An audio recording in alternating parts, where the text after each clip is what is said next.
Hi, everybody. Can you see us? Can you hear us? We're live on YouTube, Facebook, Instagram, Twitter, and LinkedIn. So, guys, tell us hi. See if you can say hi to us. A lot of programs. So, welcome to the Brilliantly Sexy Show with Devina Kaur, and we are continuing our series with Charlie Freak and Colleen Marie. Now, they're both spiritual teachers, patriots. They gave up everything in Canada and moved to Mexico to run an animal shelter. So, guys, we really appreciate everybody who's here, and those of you who are new, please check them out. Charlie Freak at Freak Sense TV. He's been talking a lot about what's really going on with COVID virus and also just giving us a lot of background information. So I really encourage you to subscribe to the Freak Sense TV show. Follow Charlie and Colleen on Facebook. They have a Facebook group called Freak Sense World.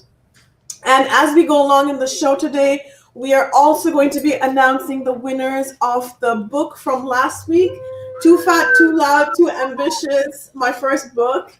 And of course, this week we have a surprise giveaway. So stay tuned for lots of fun and lots of learning together with Charlie Freak and Colleen Marie. Welcome, Charlie. Welcome, Colleen. Thank you. Welcome, Devina. We love you so much. Thank you for having us again and doing such a wonderful job always with everything. Thank you. And a quick thank you, hello to Amy in Alabama. Amy, this is for you. Sweet home Alabama,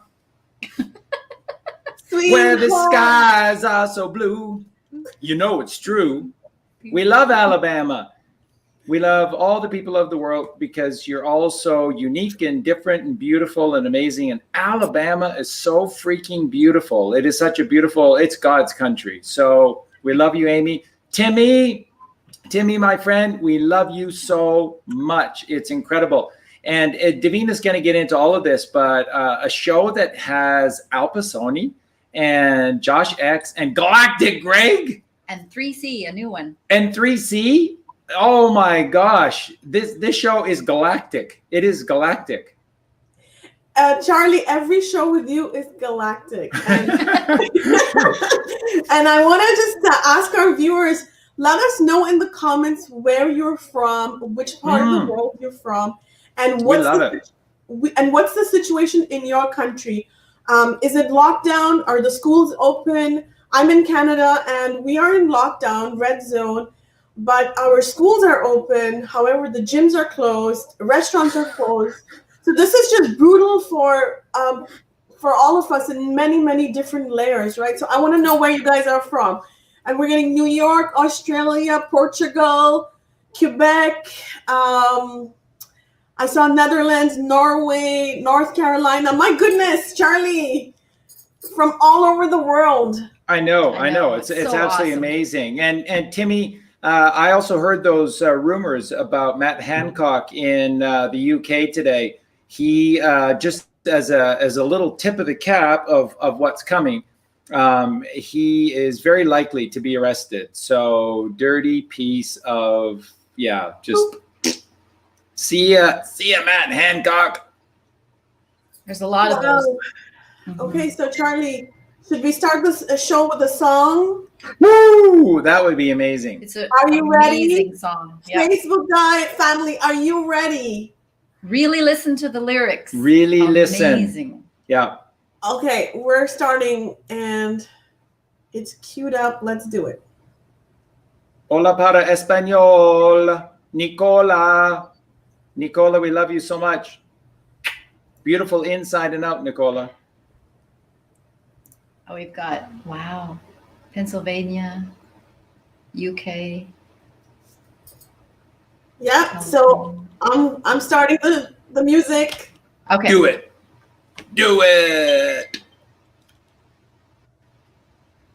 Wait. I'm going to put everybody on mute, Charlie.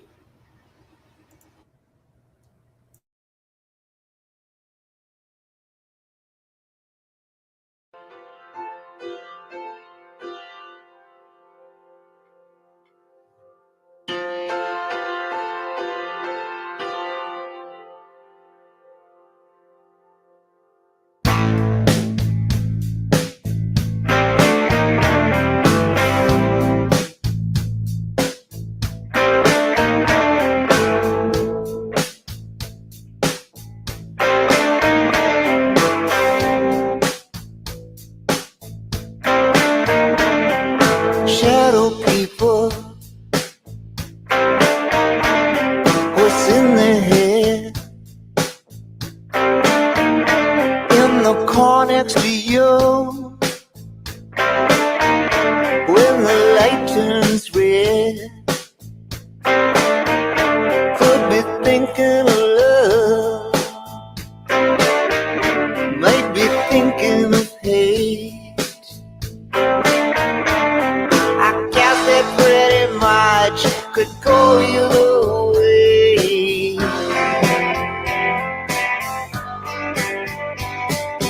Shadow people in Shadowland,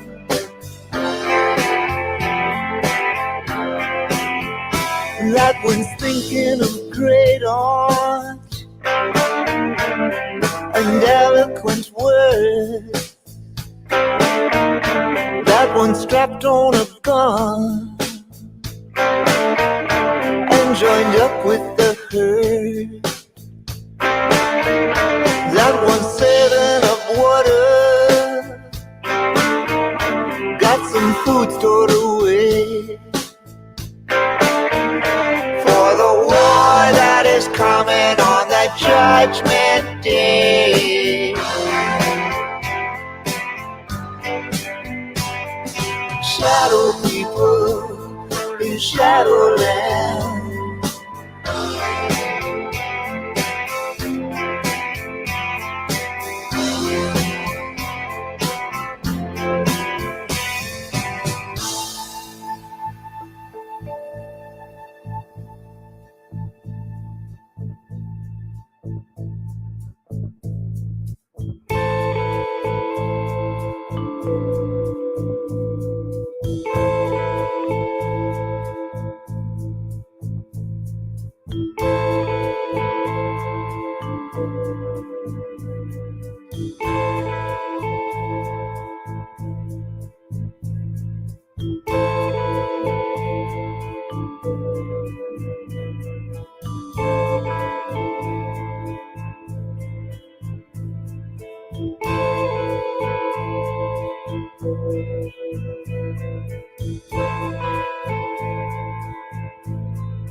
and this one carries a gun for the USA. He's a 21st century man, and he's scary as hell, 'cause when he's afraid, he'll destroy anything he don't understand.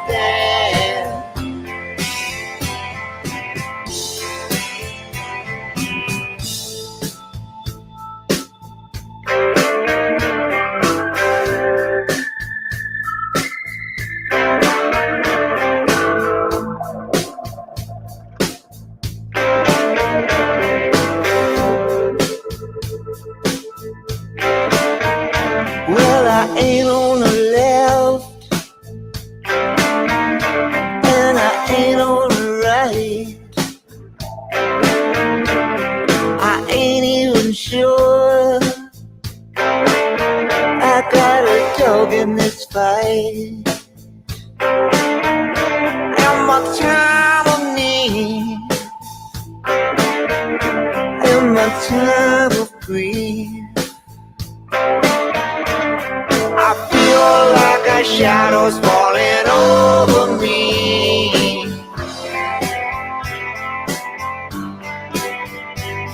Like shadow people in Shadowland.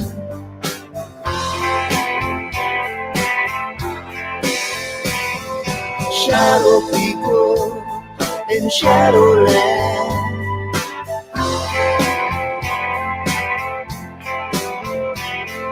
Shadow people in Shadowland.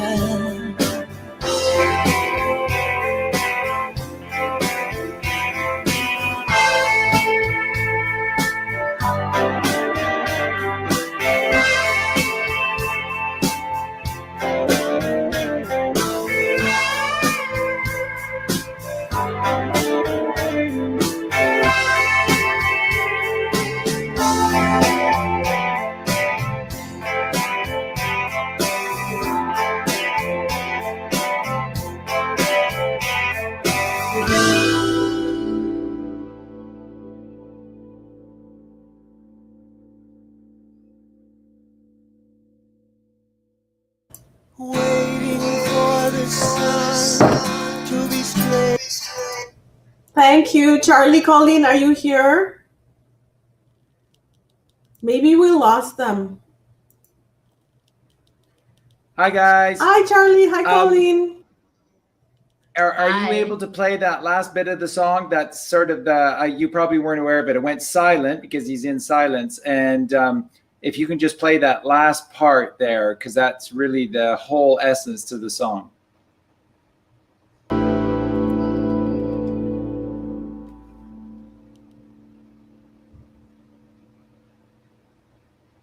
Waiting for the sun to be straight overhead, till we ain't got no shadow at all.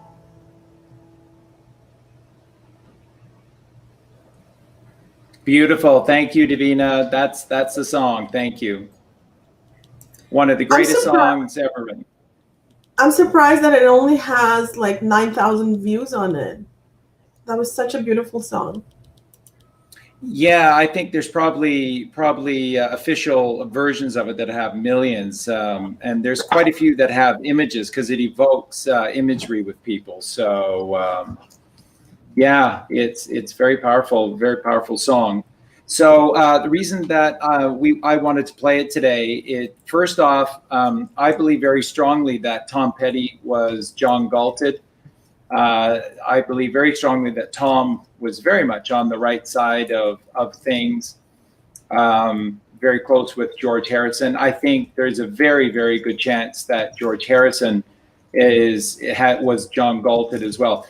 You just need to remember, the key for all of this is that when these people when the signs were clear that the cabal were going to take them out and make sacrifices of them, that's when whomever is behind the Q team stepped in and John Galted these people. So to that end, I think that there's a very good chance that John Lennon is still with us, George Harrison, and I believe very strongly Tom Petty. And that last album, that's the last song that was ever released by Tom Petty as the last track of the last album. And that last album by Tom Petty is Hypnotic Eye.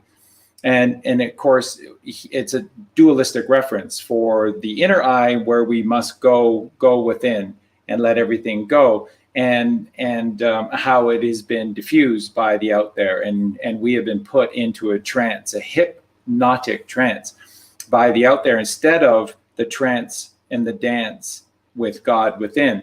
And so the song speaks for itself, extremely powerful. And I wanted to play that again to show you that while, yeah, there probably are sort of 5 to 8% of people that are not going to be saved, no matter what we do. We have to just, we have to be accepting of that. There are a great deal of people in Shadowland that are good people and who have been on the liberal side of things and the democratic side of things, truly believing that this was a group or agency that could solve the problems of this world.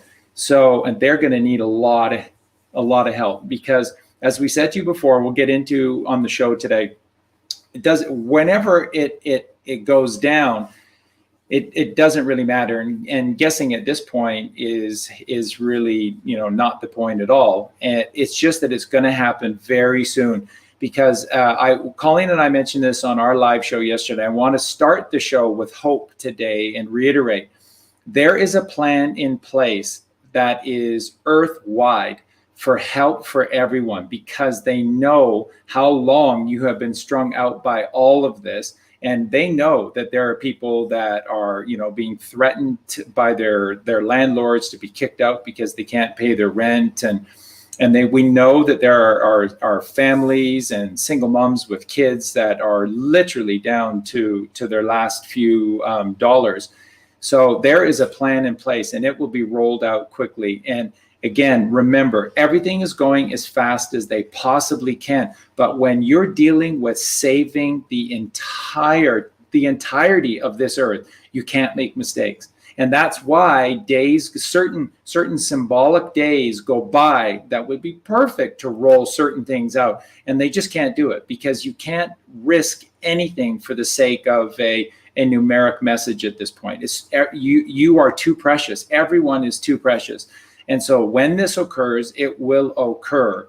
And no one will be left behind. So Ireland, you are so loved, and so everybody knows the backstory. So you're so loved, and you're going to be so protected, and you're going to be given your freedom.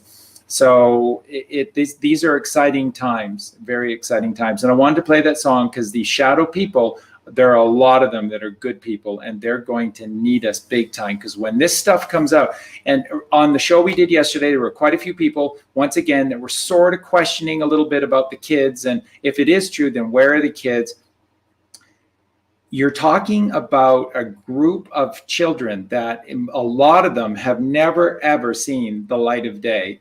So what we're dealing with is a massive shock and trauma to their systems. And so they have to be protected. They have to be massively protected, physically and then healed. Psychologically. That's right, physically and psychologically. So, but don't get on the wrong side of this. Nothing to do with Colleen and I, for your sake. Don't be on the wrong side of this, because what we've shared with you is the truth. I've seen it. So it is the absolute truth. It's probably even worse than what I have seen. So just know that they exist. Know that they're going to need all of our strength and love to pull them through all of this, and be on the right side of this, because it's brutal. So with that, Devina, thank you for playing the song. Thank you for listening, everyone. We love you, and let's get into the show. So are we playing the song again, Charlie? No, we're good. Okay, let's go. So just a reminder to everybody that please share this video, please tag your friends, and we are so grateful that you are here joining us on this live chat. We do this every Friday, 2 to 4 p.m., or because we're so generous, we go 2 to 5 p.m. So, and you guys are welcome to come into the show, ask your questions live. You can email us at teamcharliefreak@gmail.com if you want to come on to the show. And of course, with that, let's get started on the show. Charlie, should we get our guests and ask questions? Yes. Yeah. We have so many amazing guests. So, 3C. Alex. We got Lonnie. Hi, Lonnie. Oh, Lonnie, so wonderful. This is unbelievable. Do we have Josh in there too? I think Josh is muted right now, but he's in and out. That's okay. Josh right there. Hi, Josh. Hey! You all right? Wow. What an all-star lineup. Holy smokes. Yeah. So, Devina, you go ahead. So I just want to, guys, if you comment, and I will be sharing your information here. So because we love you, we love having you here, and the more the merrier. So make sure that you're tagging your friends, inviting your people. And I know many of us are different. A lot of our family and friends are not on the same page, but we can only change their ideas by little at a time, by providing information. And that's what we're doing today, giving information in love, in gratitude, and with lots and lots of compassion. So make sure that you are sharing this in the best possible way. Thank you so much. So I'm just going to go to Josh. Hi. How are you? Are you okay? Good. Oh my goodness. By the way, just in case you don't know Josh, he's somewhere in the UK, and he has, not only does he have this great persona, has great information. They're doing a show with Alois every Monday, Charlie Freak and Josh X, but Josh also has this heavenly voice. So every time I hear Josh, I'm like, oh my goodness, more of Josh, please. Let me know if you agree, ladies. Thank you. So Josh, tell us what's been going on your end. Well, currently I'm in the Algarve, Portugal. just been having sunny weather and abundance of orange from the citrus that's blooming right now for the next sort of 6 to 7 months, which is wonderful. And just really doing the inner work as I continue to find the new dimensions that actually exist for our capabilities. So yeah, just constant practice, constant in the moment of this now, and helping as many beings as we can find freedom from disease and thought. So yeah, it's been a busy day as usual. Many beings to help, and we're just going to continue to do as much work as we can to help people transition to this time. This wonderful. And Devina, let me interject just for a sec here, because Josh is so selfless. Just to let everyone know, Josh has a very large group that Josh isn't asking anything from anyone. That's not our style. That's not how we do things. So, but you have, Josh has a significant number of people that have reached out to him with serious, I mean, very serious, life-threatening issues, health issues. And Josh is just so busy. Our ability to chat a little bit every day or a second or third day has just been evaporated because Josh is in total service to mankind and is helping everyone so much with this gnosis about our real diet, what we really are and how to heal yourself. And Josh has healed virtually every single form of human illness through this right side of the diet, the alkaline diet. So I just wanted to reject that, Josh, because you probably wouldn't say it. And thank you for all that you do, buddy. We love you. Oh, that's an absolute pleasure. And the one thing I'd like to add while we're here, while people are listening, is the alkaline diet. Somebody asked me today to find an appropriate template out there for them to just look at and guide themselves via this alkaline diet, and I couldn't find one that was truly holistic or true. So I guess we have to make one ourselves. Yes. And yeah, we'll have to find the right type of people that can do the art or the digi art for us. But Yes. there is not one piece of truth that I found out there to do with this alkaline diet. And just a tip, the alkalinity or the acidity of the food is not dependent on the food itself. It depends on how long or how hard the process is for the body to assimilate it and convert it into the glucose that the body can use. So the further away from the source sugar, the glucose that you are, the harder it is for the body to break it down. And once you've cooked this food, you remove the digestive enzymes denaturing the food, then the body has to make this up, which causes the lethargy and acidity again. So if one's truly on the healing journey, the fruit is the closest thing to this form that your body needs. It's full of the glucose and the amino acids, and the amino acids your body makes nutrition via protein synthesis. You do not need protein, you do not need the B12, and you do not need the omega-3 6s that make 9. They are toxic in massive doses. They are so bad for the body. The B12 is basically stored in the lower intestine or in the lower intestine, and it bypasses the main intestine where you take most of the absorption in. So there's a massive thing out there for supplements, and supplements are not bioavailable for the body, so they just lie in the system or the bloodstream until they can be filtered out, causing more acidosis, but they do show up on a blood test if you go to your doctor. So just try to find this holistic understanding that fruits that bear the seed are the true food for you, and this is for your meeting, and this is what creates your body. Food is information. The more food that you put into the body, the more information the body has to break down. If you wish to become clear and clairvoyant and free from thought and judgment, go to the simplest forms of fruit. The mono fruit is key, and then you can transition even out of the eating realm and move forth into the breath work, which will free your body from spirit, or should I say free the spirit from the body, and then you can become one with the consciousness and use the avatar as it was intended. 100% true. Beautiful. Yep. So walking the talk, that's what you're doing, Josh, right? Yeah, I wouldn't dare speak a word unless I've gone through this myself, and what we need to try to do is to pass on true information rather than spread as a hearsay and untruth, which is unfortunate.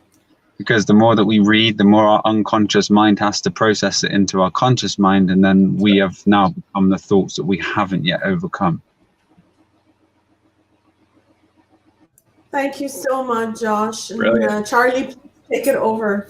It's just 100% brilliant. And Josh said just such a key thing at the end there, that you know, what we constantly do is just add more shit in terms of information into us. And then, like Josh said, we haven't gone an inch to take away any of the lies that we've previously learned.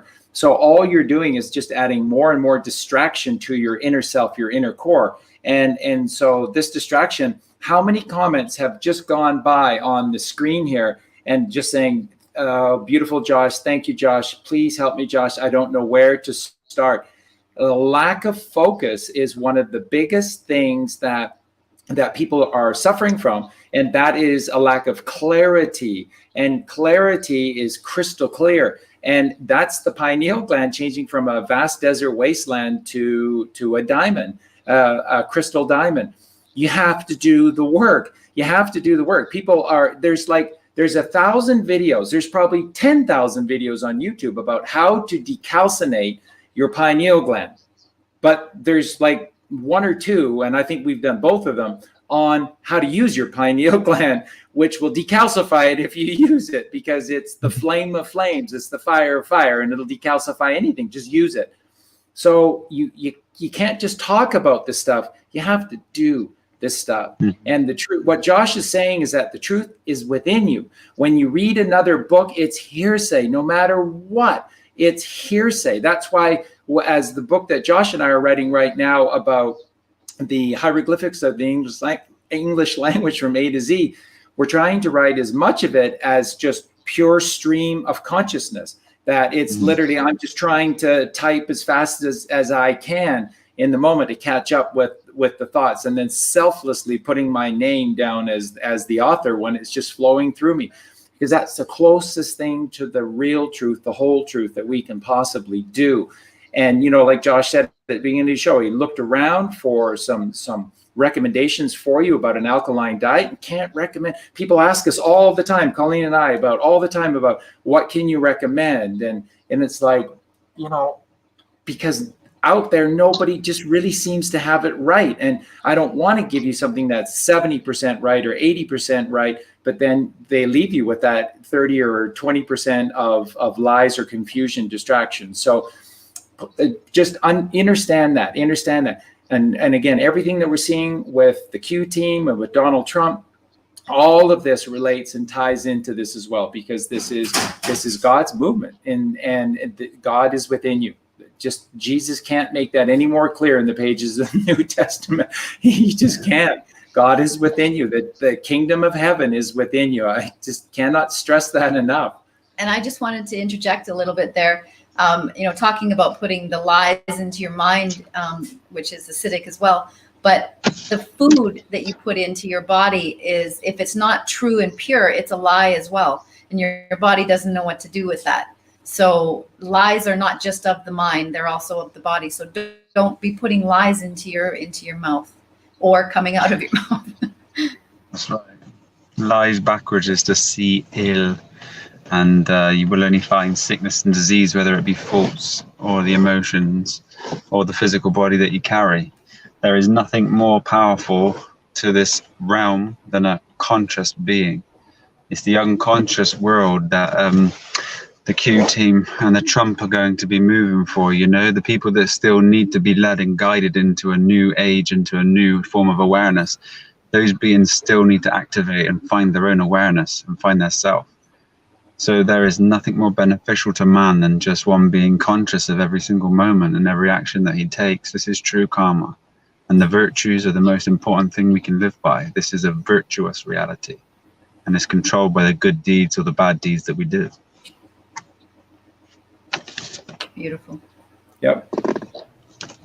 Josh, we have a question for you. Can you clarify that you cannot overdose on fruit? Someone said that too high sugar, that eating too much sugar is not good for you. I would say that eating any sugar is bad for you. Sugar is not synonymous with fruit. Most people have just been indoctrinated by the word sugar, but sugar is a processed form of sugarcane that's bleached and gone through so many different types of chemical reactions to end up as a grain, a little crystal that is basically feeding the candida. In the modern industry, they give you the bread with the yeast inside of it. Yeast is candida, and this feeds on the junk food. But holistically, if you want to understand how this the physiology works of candida eats dead matter. So if you put in dead food into the body, the candida needs to be there because your digestive enzymes or the bacteria inside your gut doesn't want it. So the bacteria is feeding on the live food that you put in, the fruit.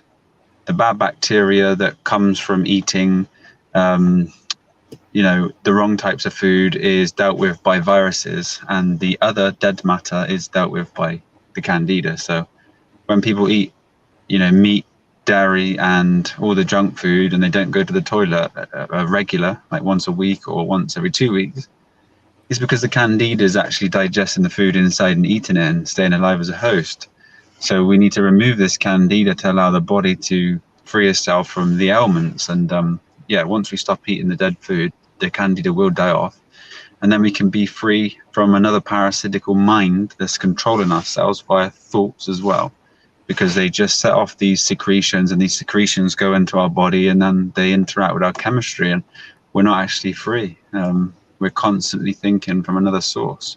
Again, this is why fruit will stop you excessively thinking, and then within the egoic mind, the left side, constant whisperers, the demons or the jinn. And it's very important that we transition, if we can do it in this level of awareness that we're at, because we'll find so much more freedom, so much more peace. Again, just so powerfully true. I just cannot stress this enough. You have been lied to at every single term, and they've demonized sugar. And like I say, in many aspects, correctly so. But the whole purpose of what they've done with sugar is to create enough confusion so that sugar is just a 4-letter word, and then the goodness of sugar, like eating a soul fruit diet, scares the daylights out of people, because all that's occurred is that you're terrified of sugar. And see, that's their goal. See, with the cabal in the left brain, there's no truth. And so they're not ever attempting to sway you to them via truth. They have none. They're not ever attempting to assuage you by truth. Again, they have none. All that they do is muddy the waters so that you don't know where to turn. And that's why when you go, like you use this word like vegan, and you go on YouTube and look at videos for vegan and vegan diets, and it's just incredible. It's all processed food. And people go, yeah, I tried the vegan diet and I felt worse. And so this is just crap. It's just a psyop from the government. Processed food is dead food. You're ingesting death. Josh said such a key thing. Santos went on and on and on and on because he was being attacked within him, and it was parasites. And so one of the biggest issues that exists right now is that people are literally being eaten alive by parasites within them. Why? Why does this occur? Why is this such an issue now over the last 50 years, of the last 100 years? And it's because we're eating dead foods. If you didn't eat death inside of you, there wouldn't be candida and there wouldn't be parasites within you. There's no reason for them to be inside of you. They're in you because you invite them, and you invite them because you eat death. Like I have said, I've tried to always make things as approachable as possible and simple as this. There's no way you're going to have health and live long and be pure and virtuous by partaking in a system that rapes, tortures, murders, and then you ingest dead, rotting tissue and flesh. There's no life in death. There's no health in death. That's just common sense, right? You don't need to be a rocket scientist to figure that one out. It's common sense. There is no life in eating death. So what Josh said, please wrap your minds around this. This is God. This is God so in every single fashion. He makes it so simple. So we are frugivores. Do some research on a frugivore. You'll notice that we are 100% inside and out frugivores. And frugivores just eat raw fruit. Okay, some vegetables, some seeds, some nuts, but predominantly just raw fruit.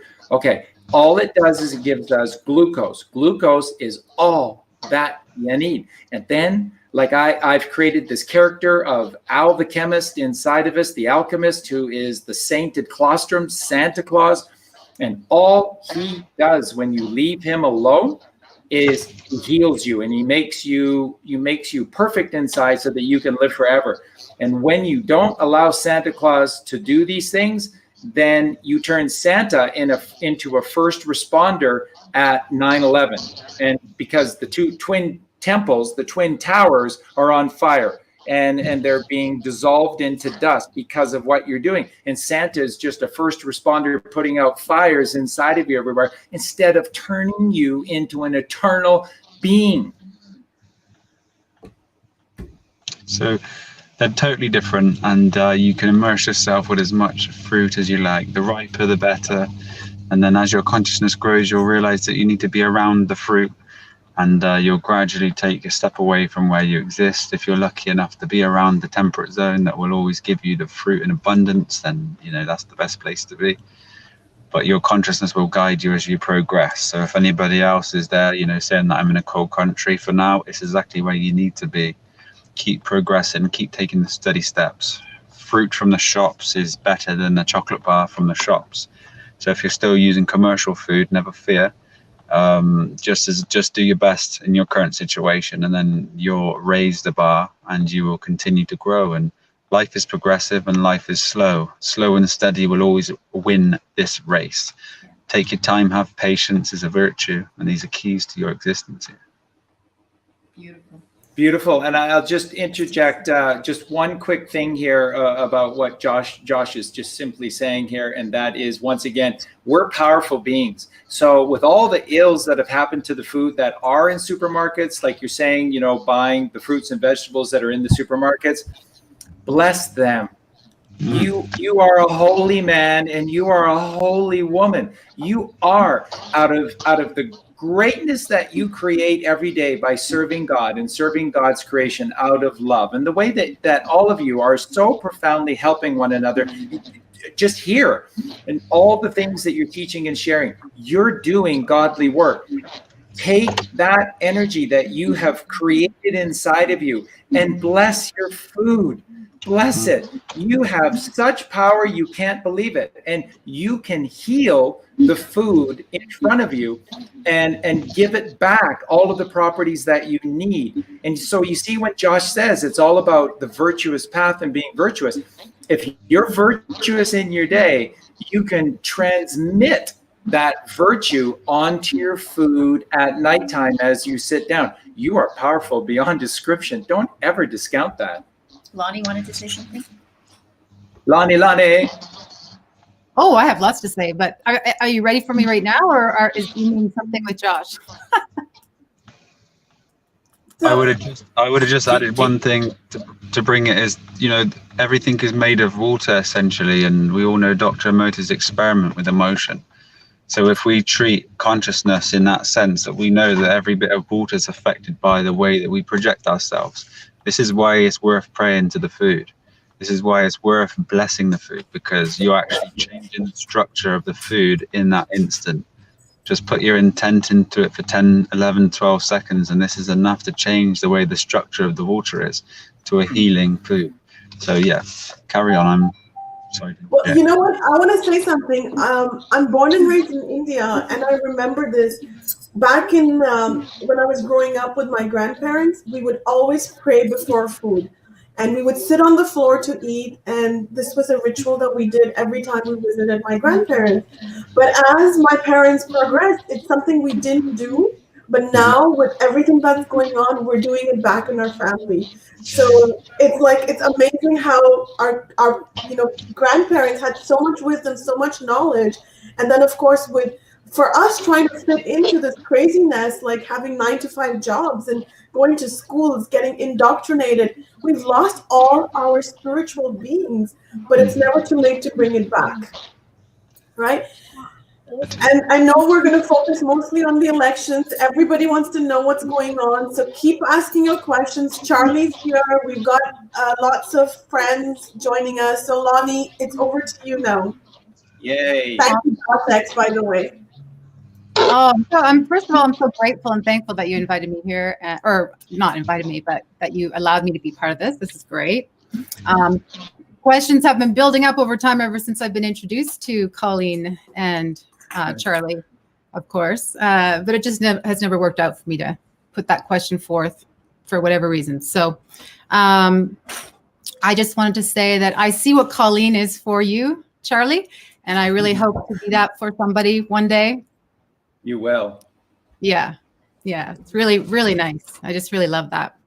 So I'm 46 and in my early 20s, I took it upon myself because I was just kind of living a stressful lifestyle to do a sabbatical for like 2 weeks where I just kind of locked myself up in my apartment and just took great care of myself and did lots of meditation and stuff. And I did reach and achieve something really amazing where I did feel the most connected to source ever, where I could be walking down the road and just see people on the street and I could just smile at them and just see their eminence. Like it was just the most amazing thing in the world where I just could feel pure love for anybody. There was no judgment. It was the most beautiful thing. That fell away eventually, right? And then life happened and I've had kids and here I am. So, it's not the easiest thing to try and get back to that after you've experienced something like that. Lots of shit in the way. But I also wanted to say just really quickly that last night, I don't know if anybody else, I'm in Canada in a very small town, like of 500 people in BC. And last night, right at 11:11, the internet went out. Yeah. And, sometimes the internet goes out, but you can still text people and phone people on your, and that was gone too for like 2 or 3 minutes. So I don't know if anybody else experienced that around the world or if it was just here, but that was very cool. Because, I kind of know what's coming and I was really excited. I thought, am I going to wake up to something really special, the 10 days or something? Did the same thing happen to you guys? Yeah, Colleen was saying the same thing too. She was just like, yeah, don't stop it this time. Because I think what we're just getting a rolling introduction into this. Because they love us so much. And this is such a beautiful movement. They are gently nudging us and telling us this is real, prepare for it. And so Colleen was just going, just keep going. Just keep going. I know. But let this one be the one that sticks, right? Yeah. But it wasn't. But it's okay. I have the faith. So just this past week, I had a personal experience, and I'll just say it quickly, because it just might help people out there. But like I said, I live in a very small community. Okay, and it's kind of conservative as well. We have one grocery store, and on Monday when I went in, they said, "Oh, we require masks. Do you have your mask with you?" I said, "No, I haven't worn a mask once yet in all the world." So. So it just kind of came out of nowhere, right? So she was handing me a mask and I said, no, thanks. And I shopped.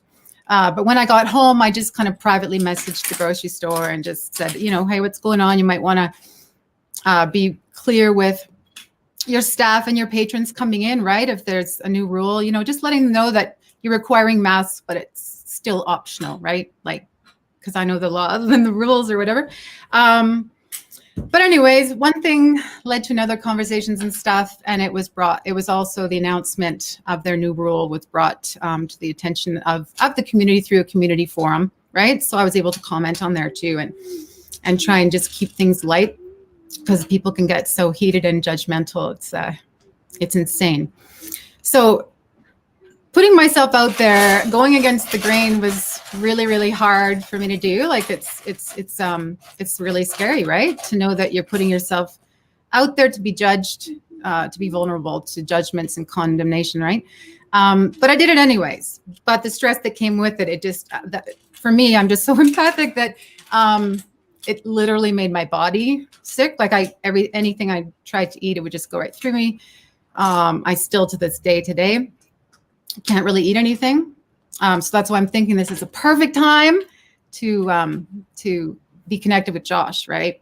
And maybe take this opportunity. My body's kind of cleansing itself in certain ways. So, finding that alignment now with the diet that Josh speaks of would be the perfect time. So I consulted with God, on my walk, which I do every day. Just, what to say to these people with those couple comments when they're like, oh, just wear a mask for 5 minutes, or, oh, you're so selfish. People are selfish if they don't wear masks, and because I never specifically said it was me that had like a valid exemption. But, I'm trying to speak on behalf of people in our community that probably would, and this is going to affect them because they're not going to let anybody shop without a mask is what the point is. So just been dealing with that. And when it's so close to home, it's, and you feel like you're really all alone doing that, it's kind of scary and fearful. But like I said, I consulted with God, and I was told to just comment in this one forum thread that, it's not our place to judge others. That's God's work. And I just said, I'm just encouraging the community to support one another with solutions, right? That's all that's required of us, right? This doesn't have to be some whatever. The truth and the reality is that people have valid exemptions to not wear a mask. Okay, it doesn't matter what it is or whatnot, but we have to respect and support each other and come together as a community. So it really ended up going very well. Lots of solutions came from it. So I'm just really proud to have stood up against the grain and my own fears and things like that. So yeah, that's that. So maybe that story helps somebody. Just, whatever. If you're just fearful to use your voice, just try it. And there's always going to be people there in your corner. They will come out of the woodwork, and you are helping others, right? But the question, I think they're gone. I don't know. But the question that I've been trying to ask since I met you guys, and it looks like they're not on here though. We've just lost Charlie and Colleen, but Josh X is here and 3C is here. So maybe Josh X, 3C, somebody can answer. If not, I'll attempt to answer. Lonnie. Well, then one more thing quickly before the question is, like, if anybody does have, plans in the work, or they already are community living, land sharing, like-mindedness, that kind of thing, maybe you can connect with me. I'm just really looking for options and different things going on. I'm a single parent, and I'm fluid and ready to just be with more like-minded people for sure. So if anybody wants to reach out to me, my email address is lonawas, LONAWAS @gmail.com. Just putting that out there. If anybody has any kind of information on any kind of options, that would be great. Maybe after the chat, you can go on YouTube or Facebook and drop the comment, and I'll share it on screen so that people can access you. So go ahead with your question, and we have to quickly, because many people waiting, and I know I haven't let somebody in. So go ahead, Lonnie. So my question is about blood types. The relevance of blood types, different blood types. I don't think I've ever heard anybody ask the question or have heard Colleen or Charlie talk about blood types. And if they have in the past, I'd love to know, which video I could watch about that. But that's my question. Does anybody know the relevance of different blood types? Josh, do you want to answer that? 3C, jump in. Do you want to say anything first, 3C, or should I go? Oh, hi everyone. Nice. Hey, Josh. Nice to meet you. Very nice. Hey, hi, Colleen. I'm actually not too familiar with the blood type question per se, but I actually had an interesting comment on the Rh negative. But I think that's maybe secondary. I don't want to take from your question. So maybe if Josh or Colleen or Charlie, if we want to catch them up to your question, maybe. Yeah. Did you guys get the question? No. We're just setting up. No. Please repeat the question, Lonnie. Okay. Are you ready, Charlie? Yeah, go ahead. Okay. So since I've met you, like I was saying, since I've been introduced to you, I've had a question And I haven't heard anybody else bring it up. And I don't know if you've made videos about it or not. If you have, you can just send me which video to watch. But I'm curious about what you know about blood types and the relevance of different blood types. I haven't. I think somebody probably has their mic unmuted, and we've got noises in the background. So maybe just check your. If you're not speaking, just mute your mic, and that would be fantastic. So I have not gone into any great detail with regard to blood types, and I know specifically of what you're thinking of, and essentially, regardless of we are epigenetical beings, and we live in an epigenetical reality. And the reason you know that for sure is because God gifted us free will. So if we have free will, and then he created this perfect duality where everything has a polarity, therefore you have an infinite degree of variations between one pole to the other. It means that with our gift of free will, you can go around this wheel 1,000,000 times and never once get even a whiff of deja vu.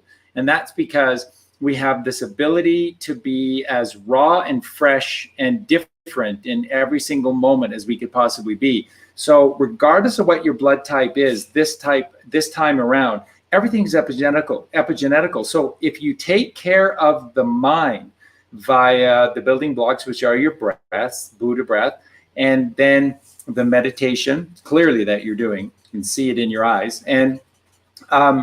and then through the food that you take inside of you, then it's going to profoundly affect your thoughts. And thought is everything. I cannot stress this enough about the Bible. The Bible, as much as anything else, teaches no thought. And by the way, because they chose to use a lot of animals in these allegorical references to thoughts, this is where this wrongful treatise of the Bible as like a horror show for animals and a tap on the back, go ahead and eat that meat. The slaying of the beast and the sacrificing of these big animals and or even just the slaying of the first male born child of every family, they're all allegories. God, it makes it so clear, thou shalt not kill. But then he goes through the rest of the New Testament, killing, and hiring people to kill. And it's just all raping and killing. But he's the God that says, love me only, and nobody should kill. But that's all the Old Testament is killing. No, it's not. It's an allegory for taking no thought. The Bible and then Jesus and the New Testament comes in, and it just takes no thought to a whole nother level. It's because it's so much more sophisticated. It's so brilliant. And so the whole of the Bible is essentially telling you, when you still your mind, when you do not take thought, you have to have thought, you have to have impetus so that this journey or this ride can continue. If you don't take it, God will come and do that role for you. And that's, again, what so many of the greatest songs in the history of our creation have been about, such as Robbie Robertson and the band The Weight, and Simon and Garfunkel's The Sound of Silence. Silence, and God will do the thinking for you. And then all you have to do is just figure out how amazing you want to be today, because there's nothing for you to do. Everything that is required will be provided for you. Not a moment too soon, nor a moment too late. Always precisely when you need it. And that's the gift of the one who exists high above, sees all, created all. Why would you go anywhere else? Why would you take thought for yourself? Take no thought for your life. So regardless of what your blood type is, if you're doing things the right way, which is being virtuous, considering others in your life, then everything will fall into place. And Lonnie, I can Colleen and I are big feelers, and we can feel you through the camera. It's like it's so real with you. It's like we could literally put our fingers through the screen and touch you right now and hold you. Build it, and he or she or whomever will come. Build it and they will come. Build it. You build your temple, and I guarantee every single desire that you've ever had, that is beautiful and righteous and that heals, helps you, and heals will arrive. Build it and he will come. That's the great thing about that Kevin Costner and all those baseball movies. They're not about baseball. Even baseball's not really about baseball and the 9 innings and the 3 strikes. It's all about this journey to connect to God. And so don't worry about your blood type. That's what I would just say to you. No matter what, miracle, even if anything that they said was true, even in the slightest way, you can overcome anything, because the first rule of creation is that God is the God of the living, not the dead. Why would he make you in any way, shape, or form that puts you behind the 8 ball and forces you to have a short life, or that you're going to die? That most mankind, most men and women die because doctors tell them that they're going to die. And then they go, okay, that sounds right, I'll die. And then you just believe what somebody tells you. And you look at these doctors and they've got 3 hours of education on diet. And then remember, their entire curriculum is created by Big Pharma, cornucopia. And it's just big poison. And they're the one teaching. Thank God they only give them 3 hours on nutrition, because I would hate to see what these Western doctors are like with 12 hours on nutrition, because they're just taught nothing but lies. So don't worry. Be virtuous, and you shall receive the gifts that are built into the work you do. The gifts are built into the work that you do. You shall be healed. You shall be delivered. And build it, and he or she will come. You will have this, Lonnie. I can just trust me on this. I can feel you 100% and what is inside of you. And you offer a gift that some man out there is crying over right now. So it will happen. It will happen.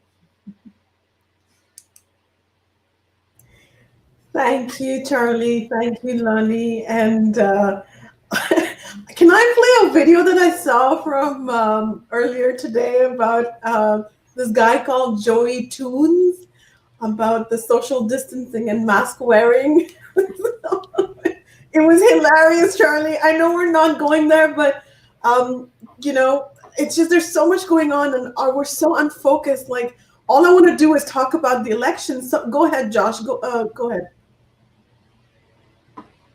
You're muted. Am I in now? Can you hear me? Yeah. I just wanted to add with the blood type thing. If you can see that everybody's been made absolutely perfect for the evolution of their own awareness or their own consciousness, and just as astrologically we are deficient in a certain salt depending on the calendar month or the moons that we've been earthed into, you'll see that salts itself, SALT, is the sine wave of all physical. Now, due to being lacking in salt is basically lacking a connection within part of our cerebral station. So everybody who is in a certain avatar will have a certain type of behavioral pattern because of the month that they were born into. And this is because the lack of the neurofiring. So what we need to do as individuals here is to be able to overcome that type of the hill in our own awareness. So you've been born perfect. The root races that we've basically have come from all had different types of genetics. So if you follow it back, you'll see that we just have different genetic imposition, but we are one and the same, which is pure awareness. If you look at the word blood type, you'll see it's BLOOD, which is be God looking at form, and then type would be a physical choice of light, ether, sine wave. So a blood type is just our form of wavelength that carries us here. So it's just another thing that we need to overcome and not get trapped into our thought, and to free ourselves with true awareness. So you're exactly where you need to be, and the fun starts here, where you just know that every single step of your evolution is for the progression of your own awareness.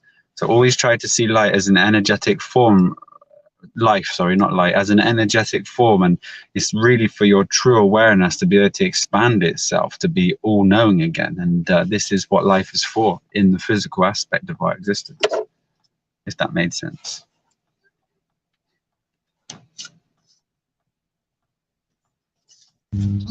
I do, and yeah, so that's kind of what the relevance of the blood type, what I was inquiring about, is kind of biblical. Like, you know, when Charlie talks about Cain and Abel, and, you know, coming from different kind of bloodlines or whatever, that's kind of what my curiosity was, like what the relevance of blood types are. And of course, we're all the same and that kind of thing. But I mean, I want to know if I have special powers, right? Oh, special you do. abilities. So, You do. no. You do. Anyways, thank you guys. I love you all so much. Have a Thank great you. day. Thank you so much, Lonnie. And Oh, sorry. yes, Tracy. I wanted to just ask, because so much was wonderful to hear from Josh earlier, and I wanted to just kind of give an example from someone who's not as well versed on the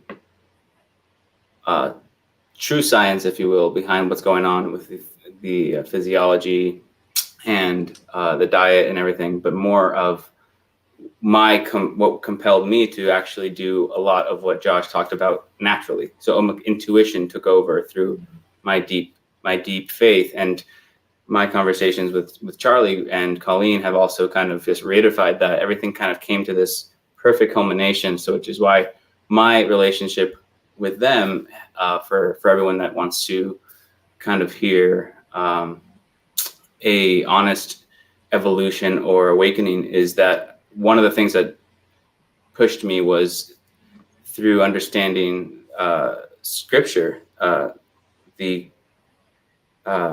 Gospels, and I took it very literal in a way that I said, Jesus is telling me, or Christ is telling me, I should fast. I actually was compelled. There was like a very big part of me that was never really, I never listened to it honestly. I always thought, like, that's just my thought, versus no, that's divine instruction. You're being told to do something. You should go with that. And so I did. And I was, for 6 days, I only had a little bit of apple cider vinegar with water, and black coffee, essentially, and not even a lot of black coffee. And now knowing what I know, I'm sure that was not even the best choices. But 6 days of just doing that was an intense detox, and to the point where my consciousness was as close to what you've described as being in tune. You said it more wonderfully, in tune with your avatar from a holy place, not a kind of a grounded, selfish place, but just you've let go of everything, so that now you're almost just. And one of the best ways that I can just kind of put that into action was, I was compelled in my Christ consciousness to challenge myself. Every room, and this is both physical and metaphysical, every space that I entered, I didn't ask the space for anything. I looked at what I can do for this space, and whatever the space and whoever the space was in it, anything. So it was a genuine, how can I be moved to do what is needed of me, versus just me trying to be a good person and doing something good. No, just I was moved by, hey, I'm now in this space. What is calling to be, taken care of? Or so that was the 6 days for me of really understanding. And then, through Charlie's work and learning about the importance of fruit specifically and juicing, and then hearing you speak about, Josh, about the parasitic nature of the foods that we've all been kind of grown accustomed to eating as kind of homey foods, and it's all backwards. It's all, meant to weigh us down, literally, and keep us from, like you said so wonderfully. And again, it just compels me to know, okay, there was something to that detox, as far as just less is more, is ridding yourself literally of anything that will in your gut, oh, I'm hungry. No, that's actually the parasite that's making you feel that way. It's literally telling you, feed me. It's been a while since you fed me. And I know we want to get to it. It sounds like for a lot of people want to talk about what's going on in the world, but I wanted to just connect with you and with everyone from what you said earlier, from a more uneducated, if you will, because you seem very well versed, and I look forward to learning about that, so that I can share that, because the gnosis, everything for me, 2020 is kind of like it hit the fan for everyone. For me, it did too, but for me, I embraced it from a spiritual place, because it was kind of like, if it's hitting the fan this bad, I need to get on my knees and understand something much more divine than just, I sure hope I have enough canned foods, and I sure hope I have enough toilet paper, and that doesn't make any sense. It was all kind of like, yo, you have to understand the most basic part of who you are is not to know this. And that got me to a holistic way of knowing, and a gnosis place of understanding how there's only this moment. Everything is the eternal moment. You are where you are, and I am where I am, but we're sharing this together, and that's the only moment. So it's exactly where we're supposed to be. It's all very intuitive, and it makes sense without poking and prodding, but most people just have been trained to poke and prod. Just, no, I'm going to poke holes into this. No, trust it. Just trust it. Maybe that's a good way to go from trust the plan. I don't know. Yeah, no, that's great. That's great, Triple C. And remember, folks, all these incredible words that are very powerful and show us the way, like intuit or intuition. They often start with the I, which is in. So if you want gnosis, you have to go within. And tuit is tuition. And tuition is the fruition. It is the fruit of the knowledge. So you go in for your truth. And if you go out there for your truth, like Josh said, you're just going to find more detours and more roadblocks, which distracts you from all of the current problems you have inside of you that need to be let go, that need to be processed out of yourself. And so I cannot stress this enough, that when you silence the mind, God comes. And when God comes, it's the whole truth, because you feel it in every single way. This is all about feelings. It's nothing more than feelings. Trying to forget my feelings of love. Feelings.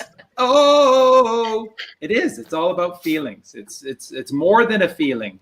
It's more than a feeling. That's the miracle of God's creation. So it's really good. And a couple of things that I just quickly saw here going by. Tina said tapeworm. Tina, that's exactly what we have created for ourselves. That's because that's what they have enforced upon us. And then, like Triple C said, when it's time to eat, what does that tapeworm want?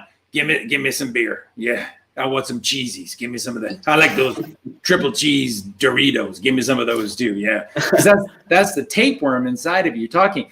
And Colleen and I are still trying to find it. We can't. So if anyone out there knows of the movie that we're talking about, please send us the message. An incredible movie that was set in Moscow of all places. I can't remember if it was a Russian-made movie or what, but it was this guy who had to go on this journey. And at the time, he was living with his girlfriend in her apartment in Moscow, and her child was just out of control. And what he began to see the truth behind everything. And when this child was a little devilish brat, what he saw emerging out of the child was this grotesque, horrific, larger-than-life tapeworm.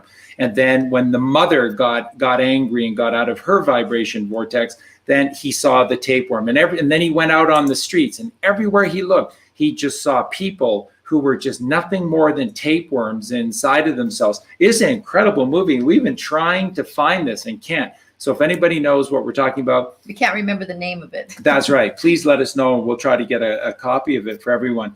A lot of questions that are coming up about Joe Biden and Nancy Pelosi. People are saying, why couldn't there have been a better choice? Charlie, Sorry, Charlie. Before you go there, I just want to remind all our audience that Charlie Freak and Colleen work. They work for us, and as you may know, that PayPal shut down their account. So please be generous, and we have a link here. Charlie, please confirm if this link still works. buymeacoffee.com. Charlie Freak 777. Yeah, really quickly. Buy Me a Coffee has actually been really great to us, and has said, we told them the story about can't getting a hold of PayPal. So PayPal has seized our account and all the funds in it. They stopped sending the funds to us. So we have, and that's so, for Colleen and I, we get our money through the sale of our books.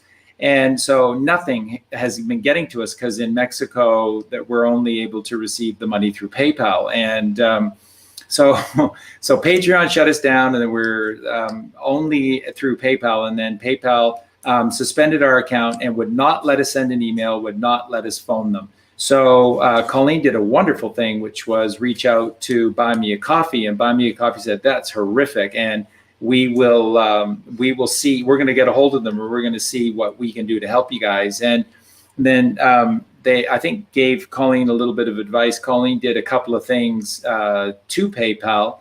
And so Colleen is saying right now that the restriction code that was on our account has been removed. And so they deposit at midnight. So we're just going to wait and see.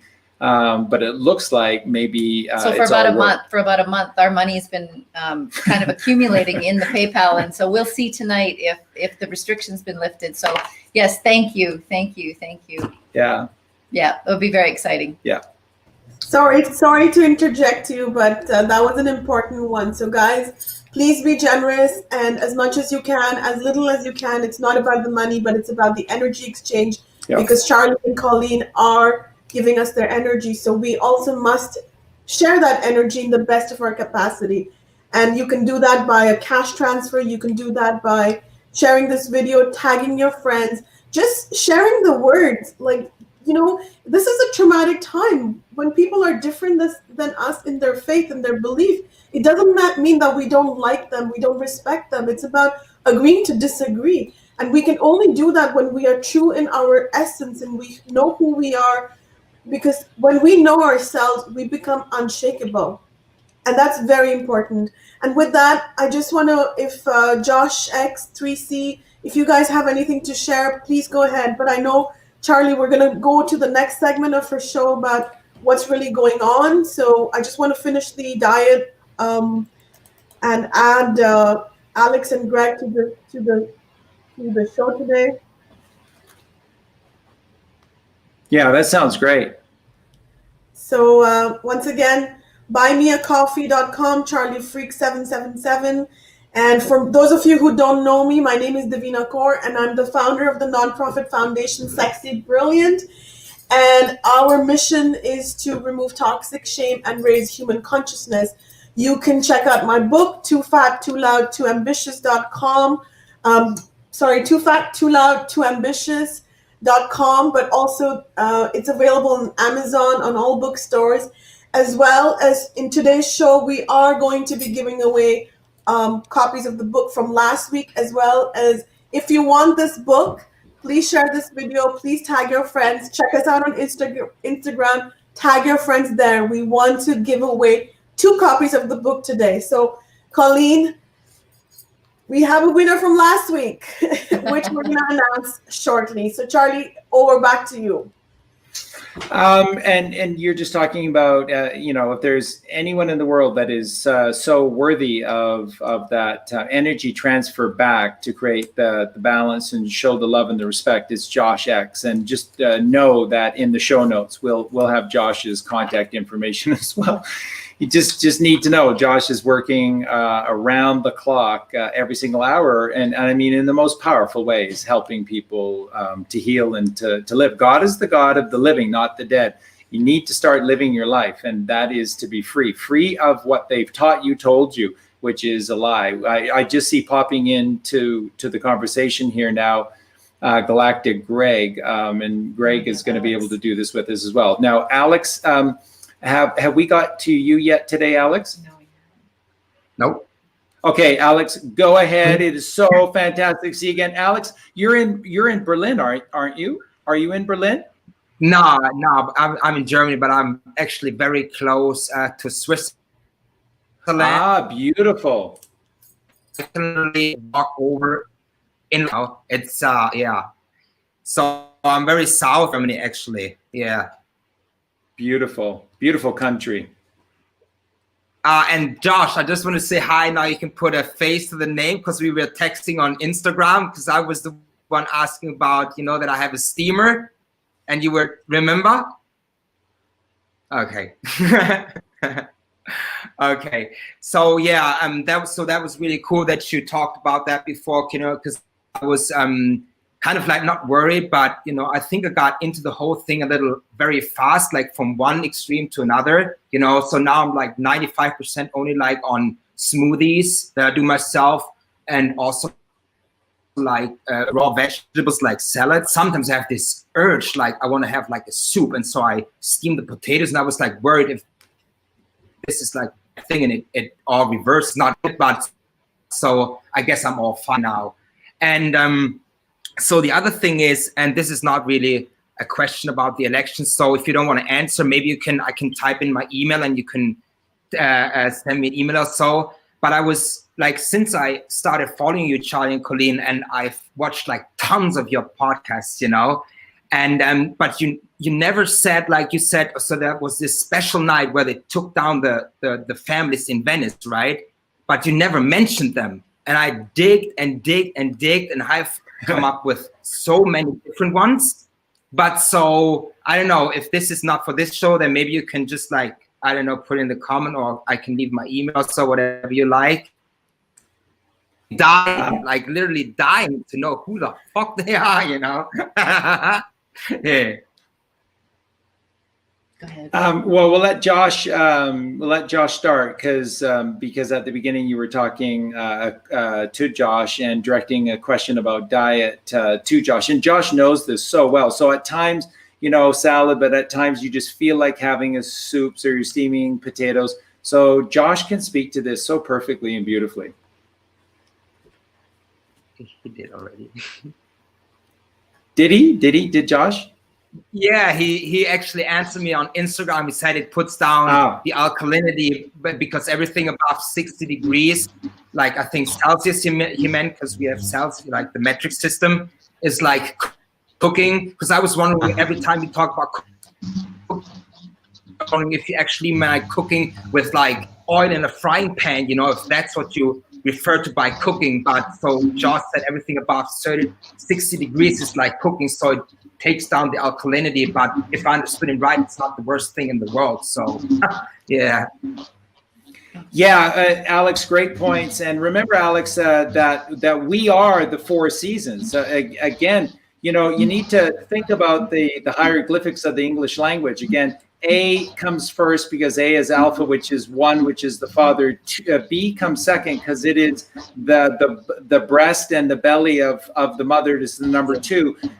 C comes third because it is the child. That is right, which is the chalice or cup of Christ, because we are the child, and that comes third. And then D comes fourth. D comes forth because that is the fourfold nature of our physical reality. And so what better way to look at us and that connects the Hermetic principle of as above, so below, as within, so without, as universe, so with the soul, the macrocosm and the microcosm. We are the four seasons, right? So yeah, four seasons, and they could really dance and sing and stuff. But it's also the four seasons within the year as well. And so we are different creations with different magical powers at different times of the year. And we are past the fall. So we are in the fall of man to the miracle heading into the womb, which, Greg's going to talk about today as well. So we are in this period of falling, and it's cold outside, and everything around you is deeply maturing, and it is more earth-based, and it's very rooty. And so if there's ever a time to steam some things and to make a very hearty soup, then this is the time of the year to do it. And then like Josh has taught you with regard to steaming, that's exactly how you do it. And then just know that as you go through this process, there are more enlightened things to steam than just potatoes. So a sweet potato will give you far more flavor and far more nutritional value to you. And then the same with a squash. A squash is so amazing. It's almost like a fruit. So you begin to look at these different aspects but know thyself, connect to thyself and feel thyself, and then your body, which is connected to the mother, is going to intuit you as well, right? Because the father has intuition. Well, the mother has intuition too. She's intuiting inside of you as well and telling you, yeah, this is a great time to make a nice meal of the earth. But again, start it in the morning and harvest it in the afternoon or evening, right? Slow. Like, what did Josh teach? Josh always teaches slow and steady wins the race. How do we cook as these victims of organized society? How do we cook? Fast, high heat, oil, fast, gotta eat. You know, it's crazy. It's absolutely crazy. And then your question about the cabal, I didn't want to get into it because I didn't want to step on too many toes. When we first did the takedown of the cabal from A to Z, I was concerned enough that maybe we were revealing too much information at that point. And then after we did the audio with Mark Devlin, it was so gratifying to find out from aspects of the Q team where they're like, no, this is fantastic, and we want to help you. We want to help you because it's very important to put video to the images. And it was incredible because I was at a point where I had no time to do this, and so they helped with regard to the creating of the video of that show. So I was really grateful that they didn't think I was overstepping my bounds in doing that.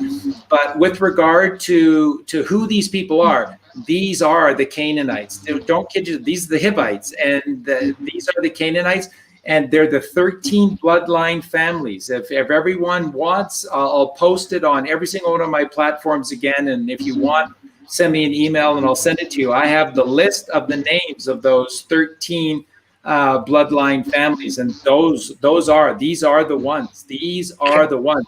They make up all the popes. They make up all of the heads of all of the major corporations. They're in charge. They have been in charge for a long time. So that's beautiful. So can you like email it to me, or can I send you an email, or how should we do this?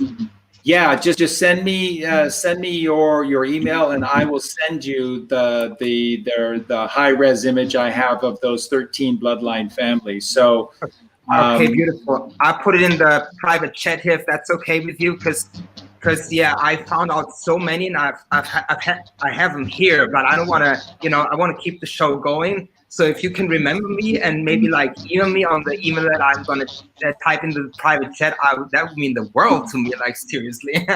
Yeah. Well, and just for everyone here, because it will just take a sec. The House of Borgia, the House of Breakspear, the House of Somalia, the House of Orsini, the House of Conti, the House of Chigi, the House of Colonia, the House of Farnese, the House of Medici, the House of Gattani, the House of Pamphili, the House of Este, and the House of the Aldobrani.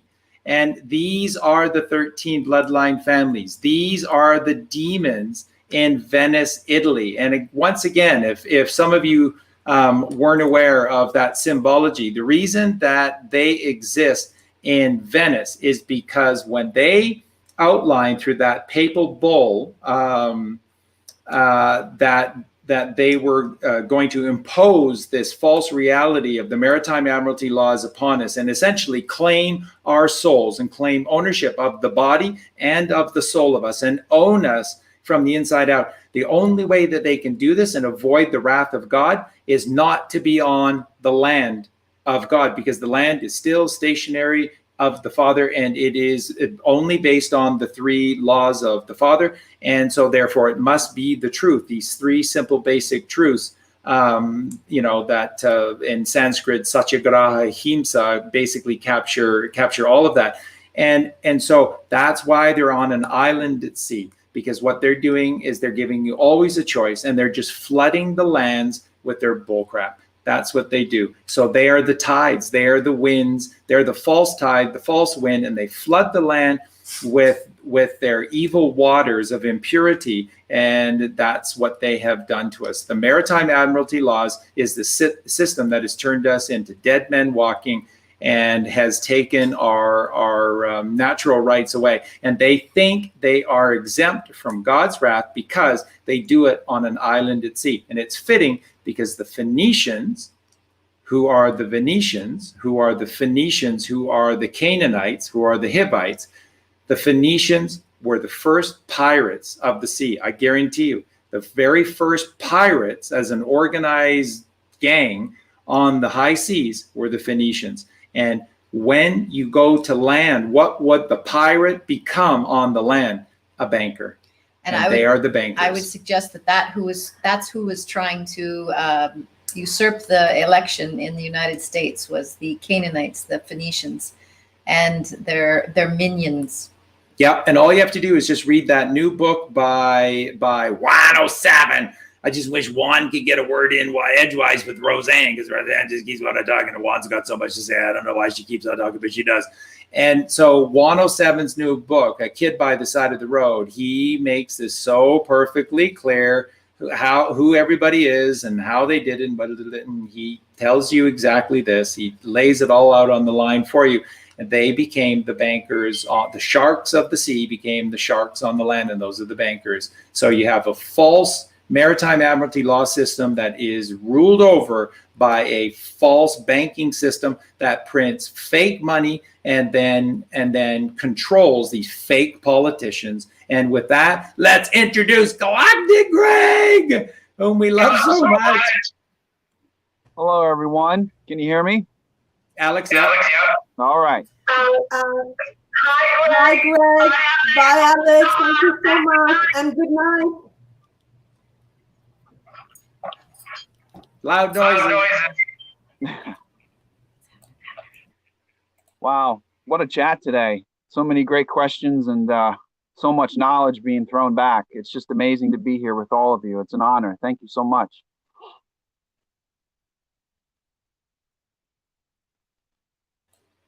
Go, Greg. Go. Yeah, I just wanted to speak on the let's see here.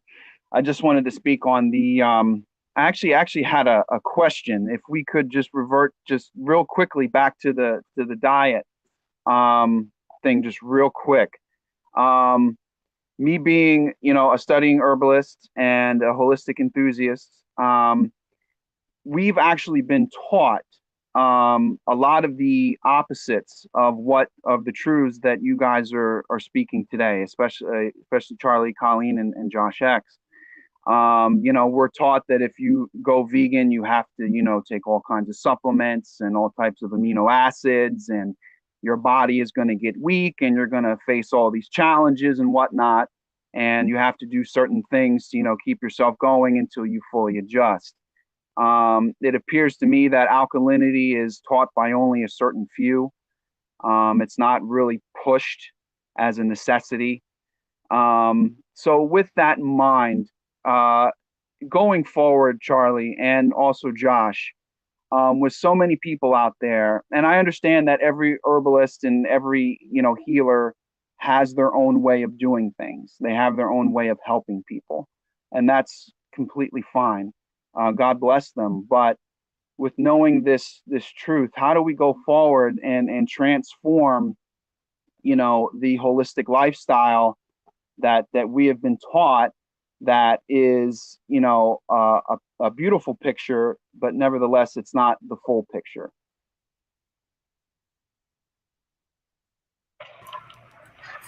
Thank you, Greg.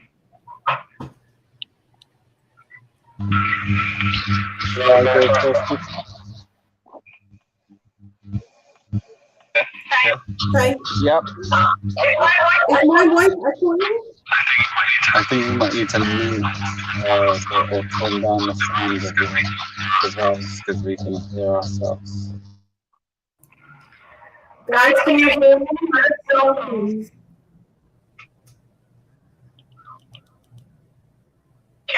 Okay. Can you guys hear me? YouTube community, Facebook community, can you hear me clearly? Yeah, you're good. You're good now. Okay, good. And I just want to mention something that last time Greg was here, everybody was asking us about Greg's information.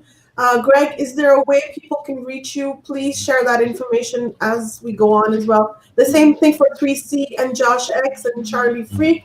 And those of you who want to email Charlie and Colleen, please use teamcharliefreak@gmail.com and we will forward your emails to Charlie and Colleen. Very nice. Josh, can you touch on that first, buddy? Yeah, I'd say first of all, the herbalist is just a list of all the herbs, and each different type of herb can play a part of healing, but the true resonance of the body only really wants the glucose again. So you're separating really from the glucose with these plants or the herbs. There's certain types of phytochemicals within inside these herbs that can play a role in strengthening the body. But if you utilize the true source of food, which would be the fruit, the body should never be at disease at all. So it's good to continue the work, but truly the herb cilantro or coriander is one of the greats out there that allows certain heavy metals to be pulled from the system. Again, with a few like carbon elements and certain salts will help pull the toxins from the body. But the body is amazing, when a doctor puts the bones together, they heal themselves and nothing else. Back in the day, we would have people would put wet mud around the bone structure, which would turn into a cast, and then that's exactly all we need. So people say I like these doctors for when we break our bones, etc., but I don't want any information off them when I'm trying to heal myself. It's truly within nature, everything is there for us. If we do break a bone, as long as someone has a certain level of awareness when they're fixing the bones, we can wrap it in mud and it'll be fine. It's really good to move away from the doctrine, because the doctrine's just the information that's been put it to mess up the true awareness with us. And the only thing that is quite sad when you're trying to help people is to say that everything is so divinely simple, that most beings who are coming from the world want something very complex, and they want an easy solution, but it has to seem so complex that they can't comprehend the truth.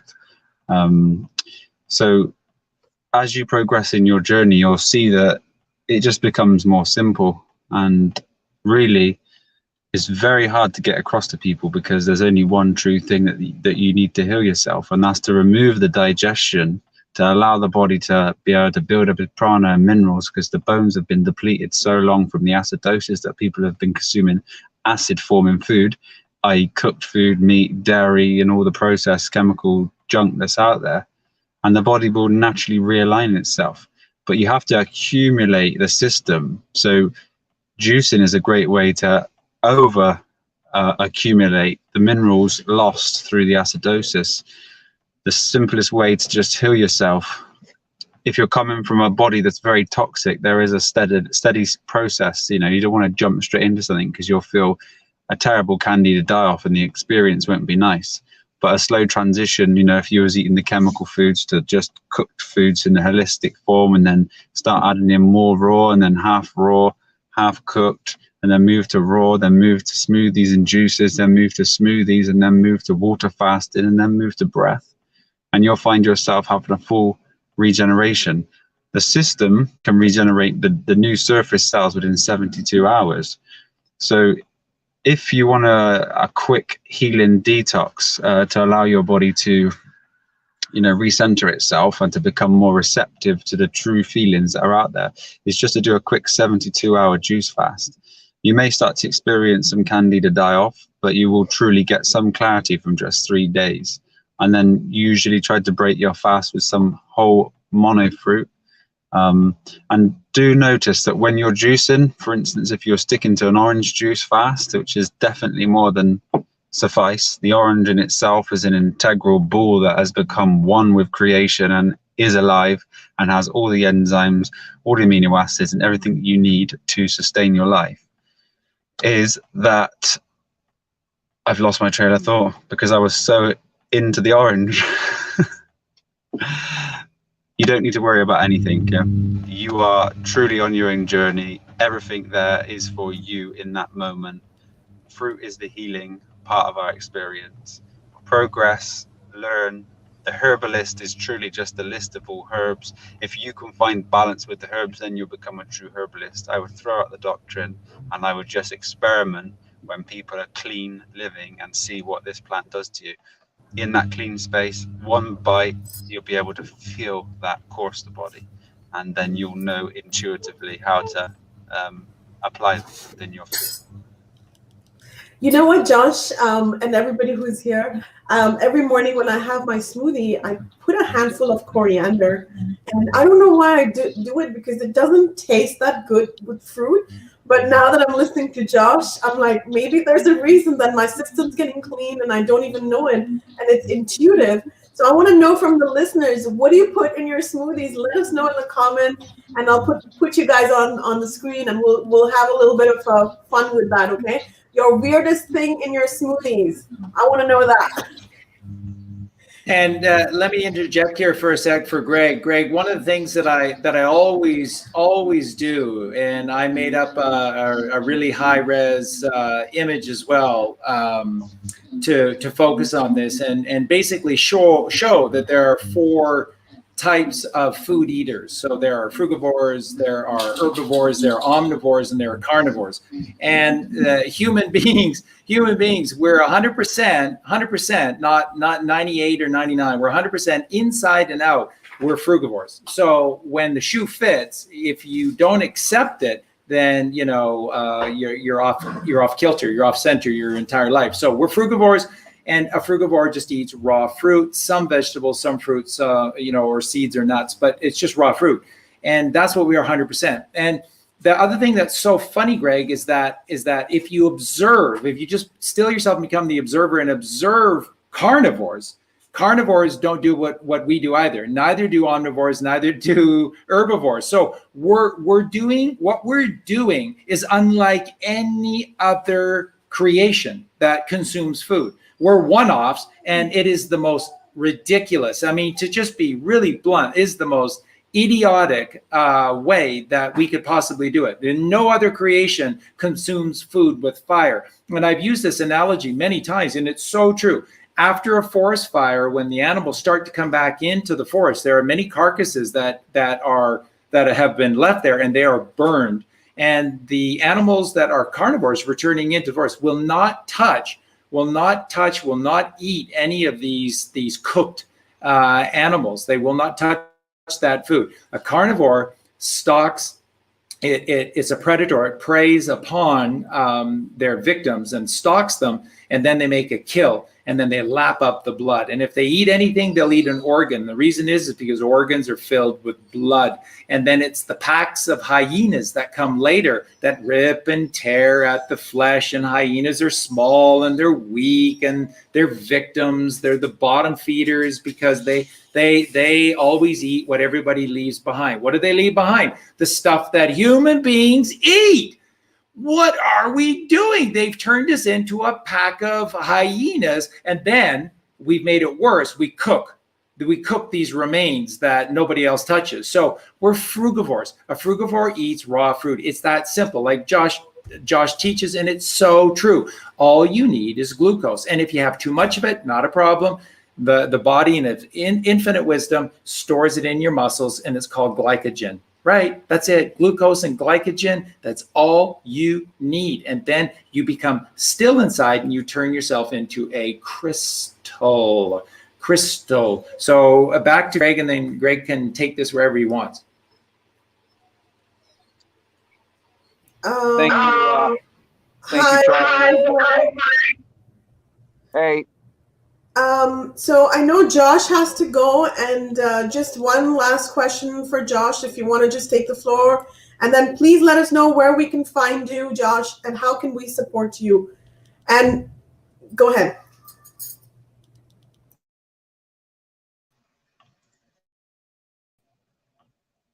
There we go. I'm unmuted now. Is there a follow-up question that you would like to ask, brother, before I speak? Can I ask Josh if I did the right thing dropping apple cider vinegar? Absolutely. Absolutely. When you get to a certain stage, your body will reject it. So as you progress, that's another process. And processing it takes it at its natural form. If you wish to flavor your food to create that sour acidity, just use a few lemons and you'll find that your food will keep the freedom of any type of physiological pain that you may suffer from using processed foods.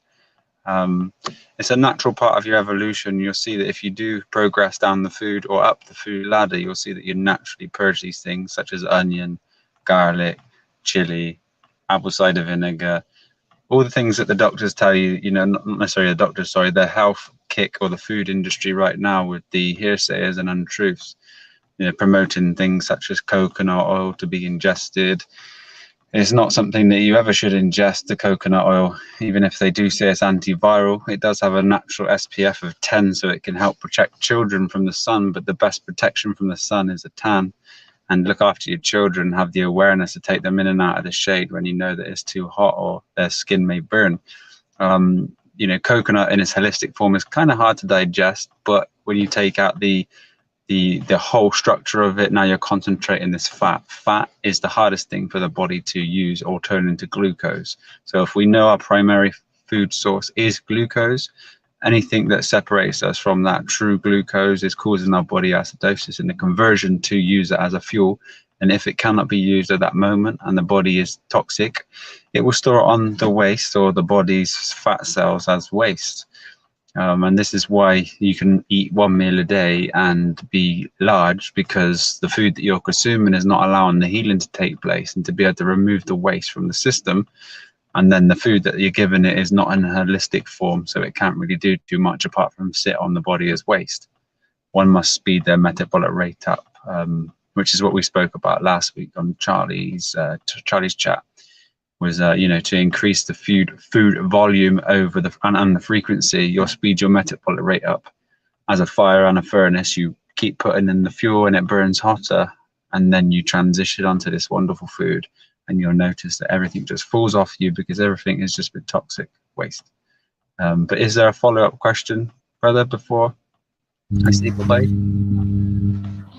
That's it, Josh. And how can we find you and where can we support you? Well, we have a YouTube channel, Josh X. You should just be able to type it in and find it. You'll see a like a flower of life magnetic field as the logo. And we have an Instagram that my partner looks after, which is at 𝐁.𝐸L.fam, and that's our Instagram account. And we do have a Patreon and a PayPal, and it's we do this for free, and we've been doing it for the past 3 years. And the knowledge that we've acquired through healing thousands of people, it can't be purchased or bought. But if you can support us, it helps us to allow us to continue this and to be able to travel to families, as we still do, and to be able to stay with them, help them, and encourage everyone online to do the righteous thing, which is to find the true path of food to enlighten yourself. Even now, I'd like to share that within the conscious community, we are aware of food and its healing benefits, etc. But we have inactive DNA and we have inactive amino acid codes.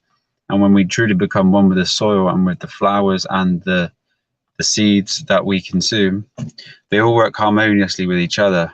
If the seed goes through us, as it should do in nature, now that can actually create certain elements that you're lacking within the system to be able to help your body find the balance that it is. So as we create these communities, I feel like we should all try to resonate with this, because when we start communities, we get excited about being together And what's actually happened is most communities are built from ego. So people come into the community and they pretend to be a person they're not, and they can't actually truly sustain living in that space. So then this is when arguments and clashes happen. If you start the community to know that everybody needs their own space, still in silence, because true solace and solitary confinement creates the solution, which is the soul, you physical ions. And this is where we need to connect to. So when people are trying to acquire this land, everybody should have, you know, half an acre to themselves where they have their own garden, their own space, and then a central point where people can go and be a part of the community and enjoy each other when they choose to at will, and then be able to return to their space. Remember that the world and the earth are two separate entities. The world is a corporation and every single country is a registered business. Your birth certificate is a registered business. You are truly a banker at will, but to be honest, you need to throw the money changes out to have true existence here. Walk on water, which is the maritime law, the law of the pirates, because true piracy is here in the country. Now, you do have an ability to walk away, and unfortunately, most people live in fear because they don't know who they truly are. Your name is not you, it's the enemy, it is not me. And when you can truly do this, you can go back to the land with a few beings that are on the same resonance as you, plant your seeds, create no more contracts, and live in harmony with the earth. The meek shall inherit the earth, and the world is a place for consciousness to evolve via chaos. And that order is created within your being, observing the chaos through the pain body until the experience is so painful that you now can see the light. So try to remember that the earth has been here, is always here, and is ready for you to inhabit. There's no need for any more contracts. There's no need to buy anything. To buy something is to create a contract, which means it's not actually yours. Do not register anything. Know that you're truly a man or a woman. You are mankind. You are not a person, the personification that's being created by an idea, because all ideas are creations from man. None of them are creations from God. You are a creator, a co-creator. Now, I suggest to free yourself truly is to just start creating, planting the seeds, and finding yourself in a space that you can live harmoniously with existence, free, in abundance, with the fruits and the family, the love, the fires, and the intent to heal the world and yourself. And that's exactly where we all need to be. Thank you so much for having me tonight. Thank you so much, Josh. And I just subscribed to your channel. And I encourage everybody to support Josh. I've dropped the Instagram links, the PayPal links. Support, guys. It's not about the money, it's about the energy transfer. Do your best that you can. Share the videos, pay it forward. And I thank you so much, Josh, for being here. And just before you go, can you reserve 21st of December for us, please? Because we're going to be doing a live show that I didn't even tell Charlie about it, but Charlie, you're invited. So 21st of December, everybody save the date. We are moving into the age of Aquarius, and I want everybody to be there having a wonderful party as we go into the new age. So Josh X, thank you so much. We'll see you back soon. Have a wonderful evening, guys, and thank you so much for having me, and speak to you all soon. Take care. Thank you. Bye. Love and light. We're done. Hey, Tracy. Can you hear us?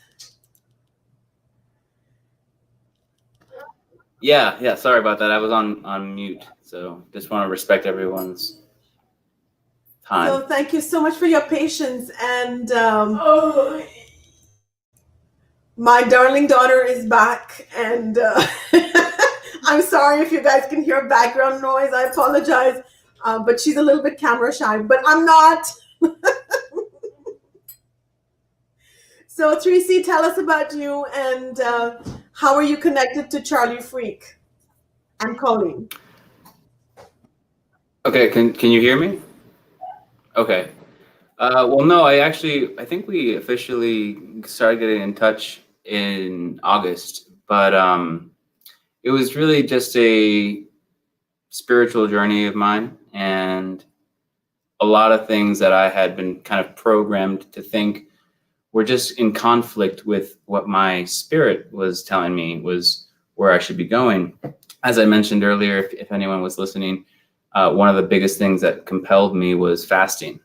Fasting really got my clarity of thought and just trajectory of just what life is really all about. And everything started connecting when I started removing all the excess and all the noise. So I think my piece right now to the conversation is really, I think, someone who's feeling everything that's been so wonderfully expressed by such wonderful minds as Charlie and Josh X.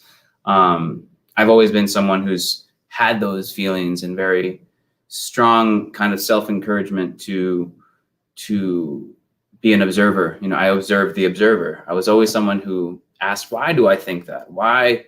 Internalized, not to the point of getting lost, but to know myself. And so anyway, it's become very wonderful and clear to me how simple and beautiful life can be when you know, the term's co-creator, when you accept your actual magnificence, when you stop living under the illusion of fear, which is something that a lot of us are instilled to just accept as part of this duality. And I've come to accept that there's only one power, and it's God, and everything else is the illusions that we accept within ourselves.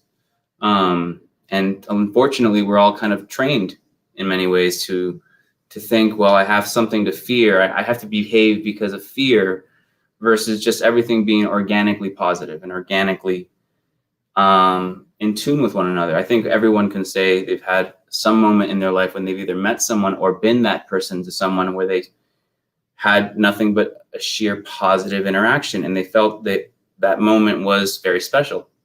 And I think that I would challenge people to take that moment and understand that that can be every moment, because once you understand how simple time is, as far as that's another illusion, you know, past and future, if you really boil it down, you're only in the present and you only have this moment. And to waste it thinking about a worry that was never given to you, that you've accepted, right? You've accepted a worry. That's another thing that you're trained about. God, in my kind of fasting, I was given such gnosis, something that Charlie and Josh, they just speak with this fluidity, and it's because they're just pure temple of, as far as there's nothing really blocking them from just being a light, versus what we've done to ourselves is there's so much, for lack of a better way of saying it, constipation in our bodies. Like we just can't let the light in, you know, and the light kind of gets stuck, and we have little, like we all breathe very short. We haven't been trained to breathe really deep. And all of that is something that kind of came to me, and it comes to everyone, I think, the more you abandon the need for, I have to know, I have to know, versus no, it's already known, and I have to just let it come to me, you know? It's just let it come to me. I don't know if that, I think Charlie's reacting. I want to hear from Charlie. No, it's just a great point. It's why in the Truman Show, which they unveiled everything for you. I mean, everything. Obviously, you know, it was a flat plane inside of a dome. And but on the Truman Show, of course, this is what they teach all of us. Yeah, we know everything. We got an answer for everything. It's in Wikipedia, by the way. And yeah, if you want to donate to Wikipedia, they could always use the money, although of course it's the cabal and they print money out of thin air, and it's all just lies. But whatever, they know everything. They got an answer for everything, and they don't know anything. This is you know, the northern aspect of our fourfold nature, and that is Dan of the North. And Dan of the North is the false intellect, and what I call it the Philadelphia lawyer, who has talking points on everything. They can enter into a discussion with everyone and become vile and disgusting with their talking points on every single subject, but they don't know jack squat about anything.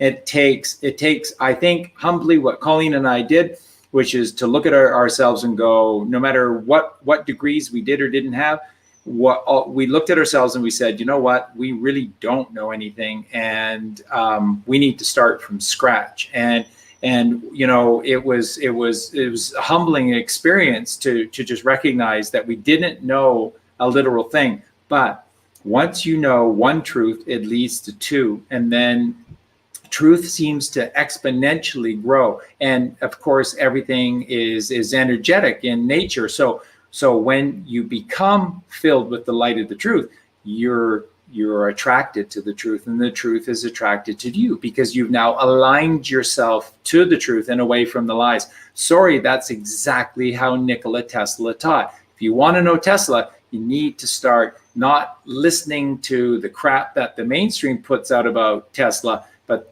take the time and search and research and find out the real truth about Nikola Tesla. And that's what he said. Everything is energy, and that it's all about frequencies, and you have to align your frequency to where you want to be. So if you want the truth, you have to become the truth.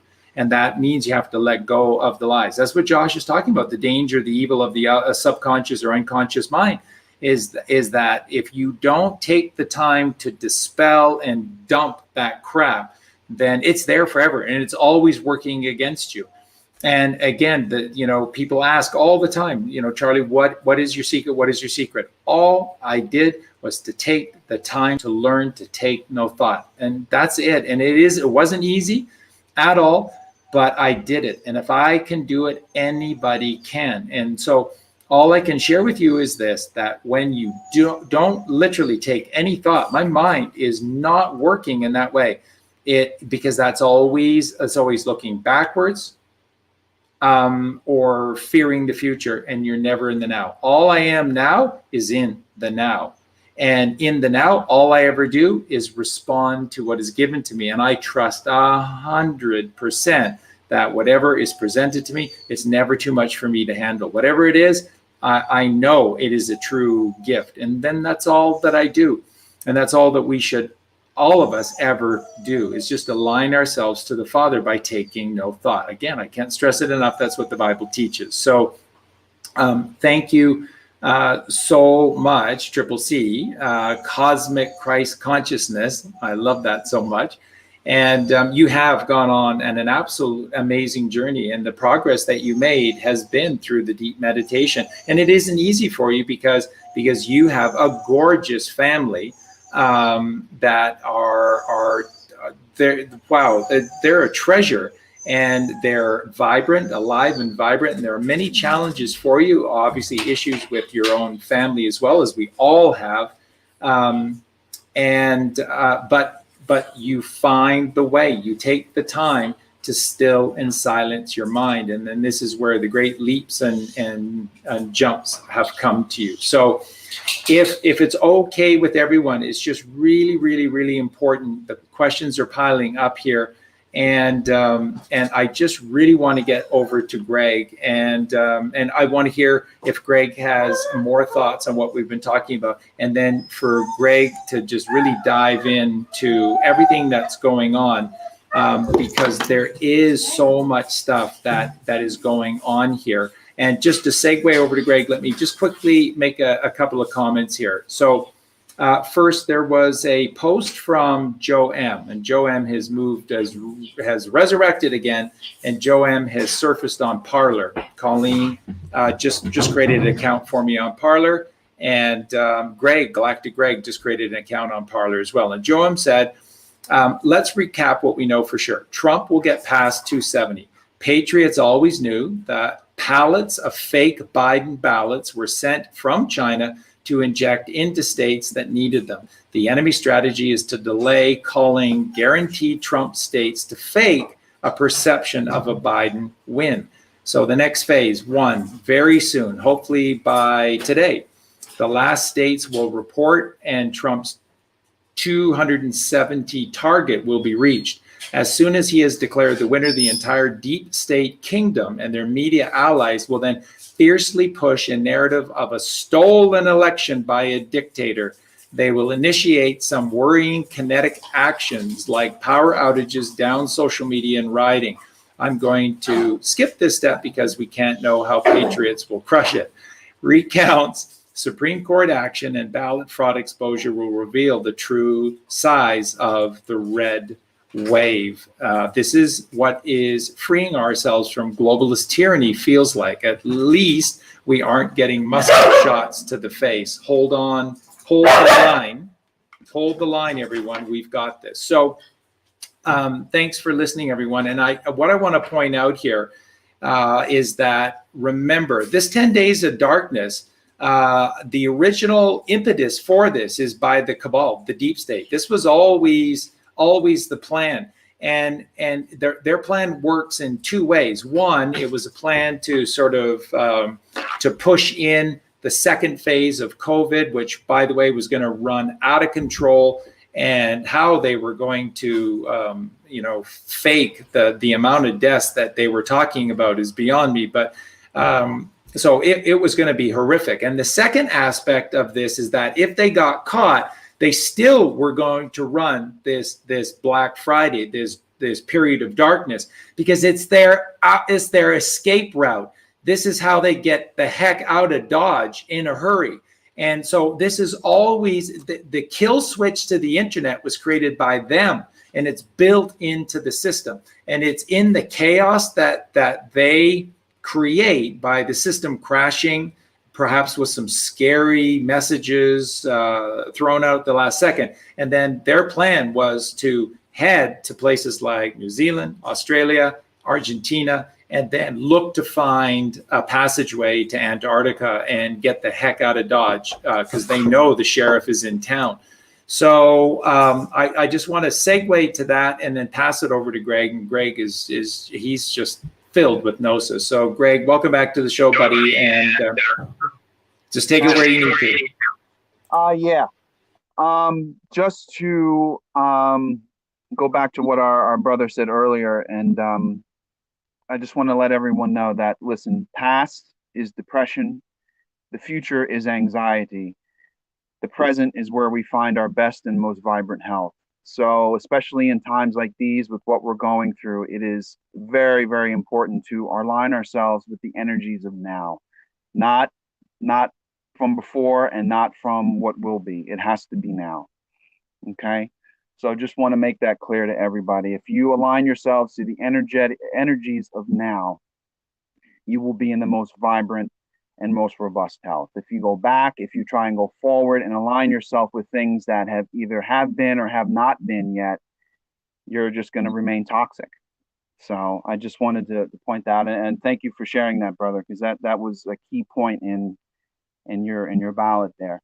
And going into these 10 days of darkness and everything that's going on, there's so much. I'm getting a lot of messages, and a lot of people are putting in, what they feel the 10 days of darkness is. There's so many interpretations out there now. It's just run rampant.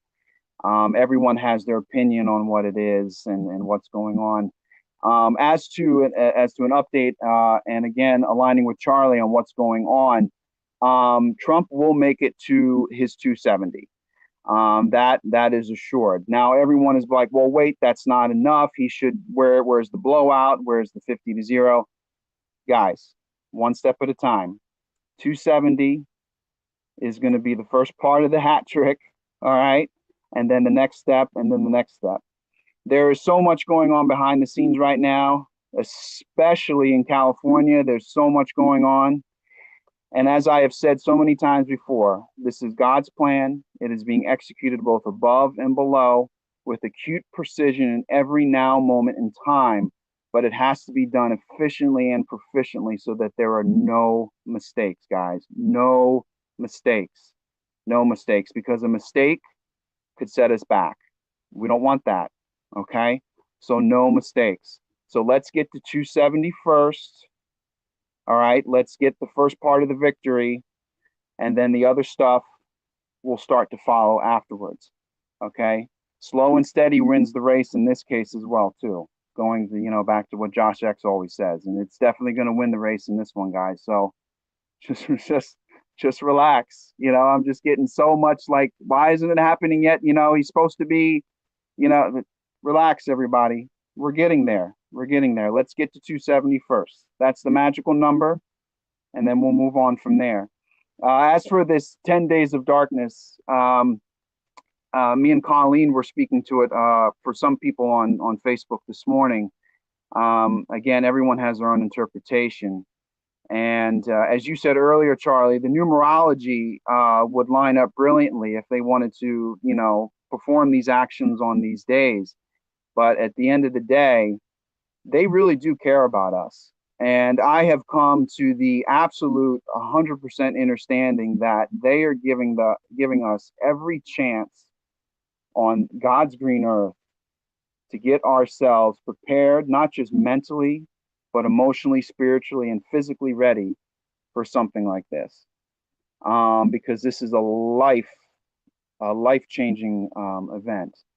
I think if people are looking for a flashy, glary, you know, right out of a Hollywood, you know, action epic, you know, blackout worldwide, you know, doomsday type of situation, I think that they're going to be sorely disappointed.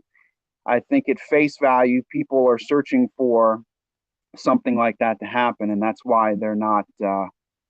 That's why they're not on the level. I know for a fact that it's not going to look like that. I don't think in all respect we know exactly what it will look like, but I can tell you that there will be some darkness. I don't know if it's going to be 10 days or 3 days or how long ever it'll be. It's how long it takes, you know. And at the end of the day, this is not. At the end of the day, Trump's going to get that information from God. You know, the prime creator will tell him. We'll communicate that with him. It'll be up to him how long this lasts. But there will be some darkness. I can guarantee you that.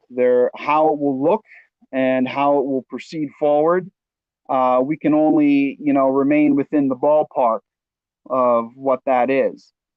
So I just want everyone to, you know, just kind of relax and, you know, have the understanding that it may not be happening in the exact now moment, but that it is coming and that it is a necessary event in our now time.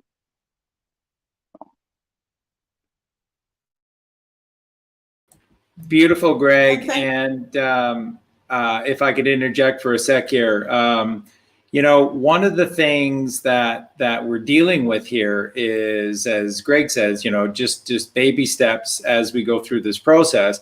One of the things that we're dealing with is that the deep state, in preparing for the election, they built into the system that essentially they created and they literally own. And what they built into the system was enough phony votes that would place Biden ahead of Trump, and then, you know, everything was going to look like, yeah, okay, so Trump did have a lot of supporters and got a lot of support. It's just that, you know, the liberal mindset of America was just greater, and they outvoted Trump. But that's not what happened at all. And what happened is that all the fake votes that they put into the system for Biden weren't enough. And the reason is because you can't possibly imagine how many Americans actually went out and voted for Donald Trump. When this final figure comes through, and I knew it was coming because you could see it everywhere with all Trump supporters. We were all illuminated. We all, before, in those days, the week leading up to that election, we were all walking on air, and there was an energy, and that energy just really fired through all of us. And I think so many people went to the polls, and the numbers that we're literally hearing now are north of 88 million. These staggering numbers, the amount of people that went to the poll and said, Donald Trump, we are behind you 100% of the way. This is good versus evil. And the numbers that we got a confirmation on with Biden, because originally we heard that it was about 40 million for Biden. And I had a hard time believing that. I couldn't believe that 40 million Americans literally went. And so the actual numbers are south of 17 million. And those would be the diehard liberals, the diehard Democrats that voted that. So his numbers are paltry. Trump's numbers are an all-time record, an all-time high. And so when they infused the fake votes to push Biden above, they had no idea it wasn't going to be enough. Those fake numbers fell short. So what they had to do was pull the plug on the election coverage. That's exactly what you saw with Donald Trump. Donald Trump was winning in all these key swing states. This has been the key. Trump knows this, knew this going in. And then election coverage just got unplugged with this uncertainty. Nobody called it for Trump. Like Trump said at the time, I'm sorry, but we're so far ahead in these states. They should be calling them in our favor. The polls have closed. It's an impossibility that they can catch up to us. But none of the news media called it for Trump when they should have. And then they pulled coverage, stopped reporting it. And then suddenly at 4 o'clock in the morning, the Trojan horse appears outside the door in the form of zeros and ones. And out from this cybernetic world comes this virus, and through the Hammer computer comes the Dominion software. And what they had to do, this is pathetic. These are how pathetic these people are. They had to steal massive blocks of Trump votes and swing them all to Biden. And then a gentleman came along and created a simple software algorithm. And all he did is he looked at all of these blocks that suddenly shifted from one candidate to another. Guess what percentage shifted to Donald Trump? 0. Guess what percentage swung to Biden? 100. Every single one of these votes that mysteriously at 4 o'clock in the morning swung all to Biden. That's how badly Trump won this. And so when I said to you that night, it doesn't matter. I like to say those things because it's fun. And whether you think that they're going to come true, it doesn't matter. It's okay. I like to do the numerology. It's important. And so I put those things out there. But when it happens, doesn't matter as long as it does. But I assure you, if they wanted to, it would be 50-0. The numbers are there for a landmark event that occurred for a landslide victory that people will just take. It'll take days and weeks for people to wrap their minds around how much he won by. So there's just so much. And then in California, this is what I wanted to share with Greg. I just want to get Greg's opinion on this, because California has always been a rock of these beautiful conservative families, and it's been Republican forever and ever and ever until the Clintons arrived, who just happened to be big shareholders in this software, Dominion software program.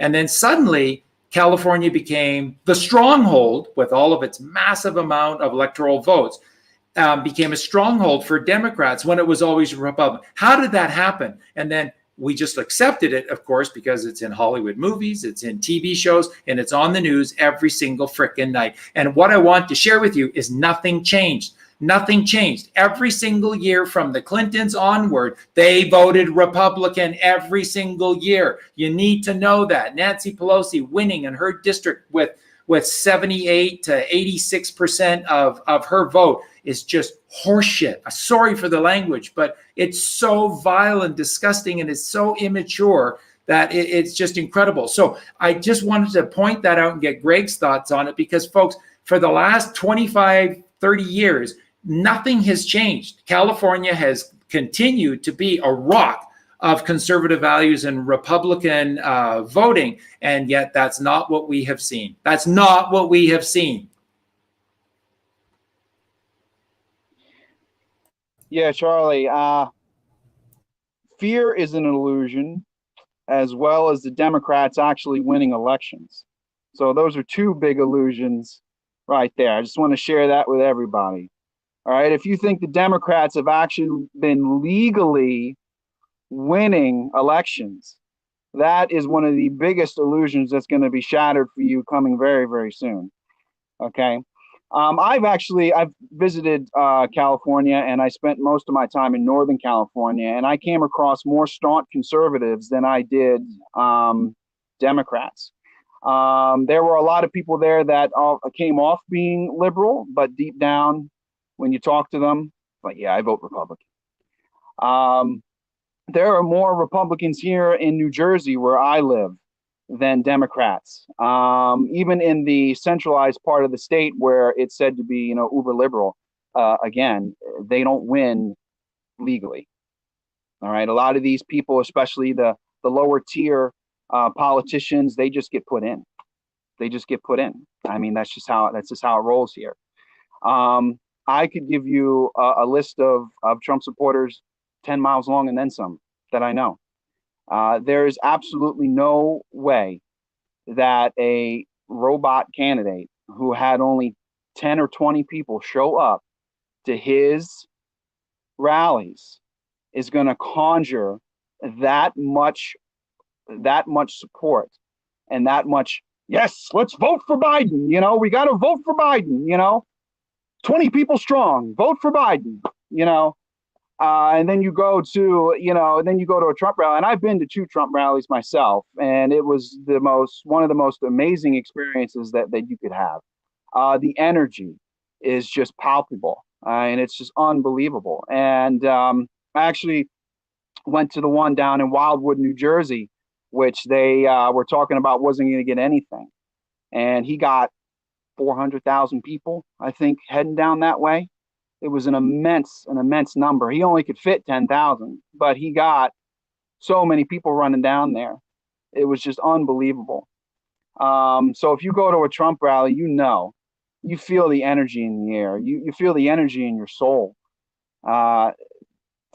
This guy is, you know, he's divine in nature. He's a great man. He's guided by God. And like I said, the energy is just so raw and so palpable. There's no way people voted for Biden. No, I'm sorry. And as for the numbers on Biden, I did hear 17 million, and I'm hearing now Trump is far north of 93 million, from what I'm hearing from certain sources. So again, official numbers, you know, will remain to be seen. But I agree with Charlie. It's going to be far north of anything that we could have ever imagined. I'm sorry, nobody voted for Biden, and the people that did are still asleep, are not fully aware. And I'm just going to put this out there. They just have hatred for Trump. They literally have hatred for Trump. They have pure visceral hatred for Trump, and they don't know why. They just do. They don't know why. They just do. They just absolutely do. I've spoken to these people, and you can't even get a word in. They're just full of just hatred, and you ask them why, and they can't answer. So what does that tell you? Programming at its finest. Absolute brainwashing at its finest. So that's it, folks. And if I can jump back in there for a sec, what I'll just add to that is I started earlier about why Biden and why Pelosi. These were Donald J. Trump's choices, and he chose those people for a variety of reasons. One, I don't think that I know that's not Joe Biden. I don't think that that's real. It's hard to say what it is or what a combination of things it is, but that's not Joe Biden. But the reason that the Bidens were targeted is because they capitulated massively, and that's because they're just terrified little children, and that's what Hunter did as well, and that's why Hunter is as awful a human being as he was, is because he was just brutalized and tortured as a child and turned into a monster as a human being, and just desperately looking for valuation, love, realness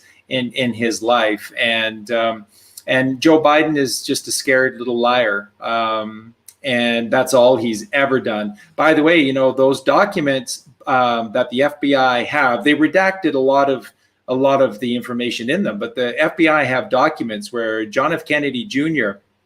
threatened to kill Joe Biden in a letter that was sent to Joe Biden by John F. Kennedy Jr. and ended up in a file that the FBI created upon it. And in that document, John F. Kennedy Jr. laid out many things about Joe Biden. A lot of it was redacted, but traitor was one of them to it. And so the Bidens capitulated. That's why they were chosen to play this role. Hunter Biden didn't bring his laptop into this guy to repair it and then just forgot about it, and then he handed it over to the FBI and never. No, but they were chosen because they capitulated. That's why, folks, they could be counted on. And Nancy Pelosi, the same thing. She's owned. She's evil. Absolutely, she is, but she's owned. And the Trump picked Pelosi because she does have a voice that these Democrats will listen to. And I shouldn't say that, because, again, there are a lot of good people that have poured their heart and soul in hoping that the Democrats literally are what they claim to be and are looking for some answers and help in their lives. So, but Nancy Pelosi has a voice that people listen to, and this is one thing I am convinced that will occur when the election is announced for Trump. Okay, and the Supreme Court will be behind this, so that there's no place for these people who literally are law-abiding citizens, for them to go. They will accept it.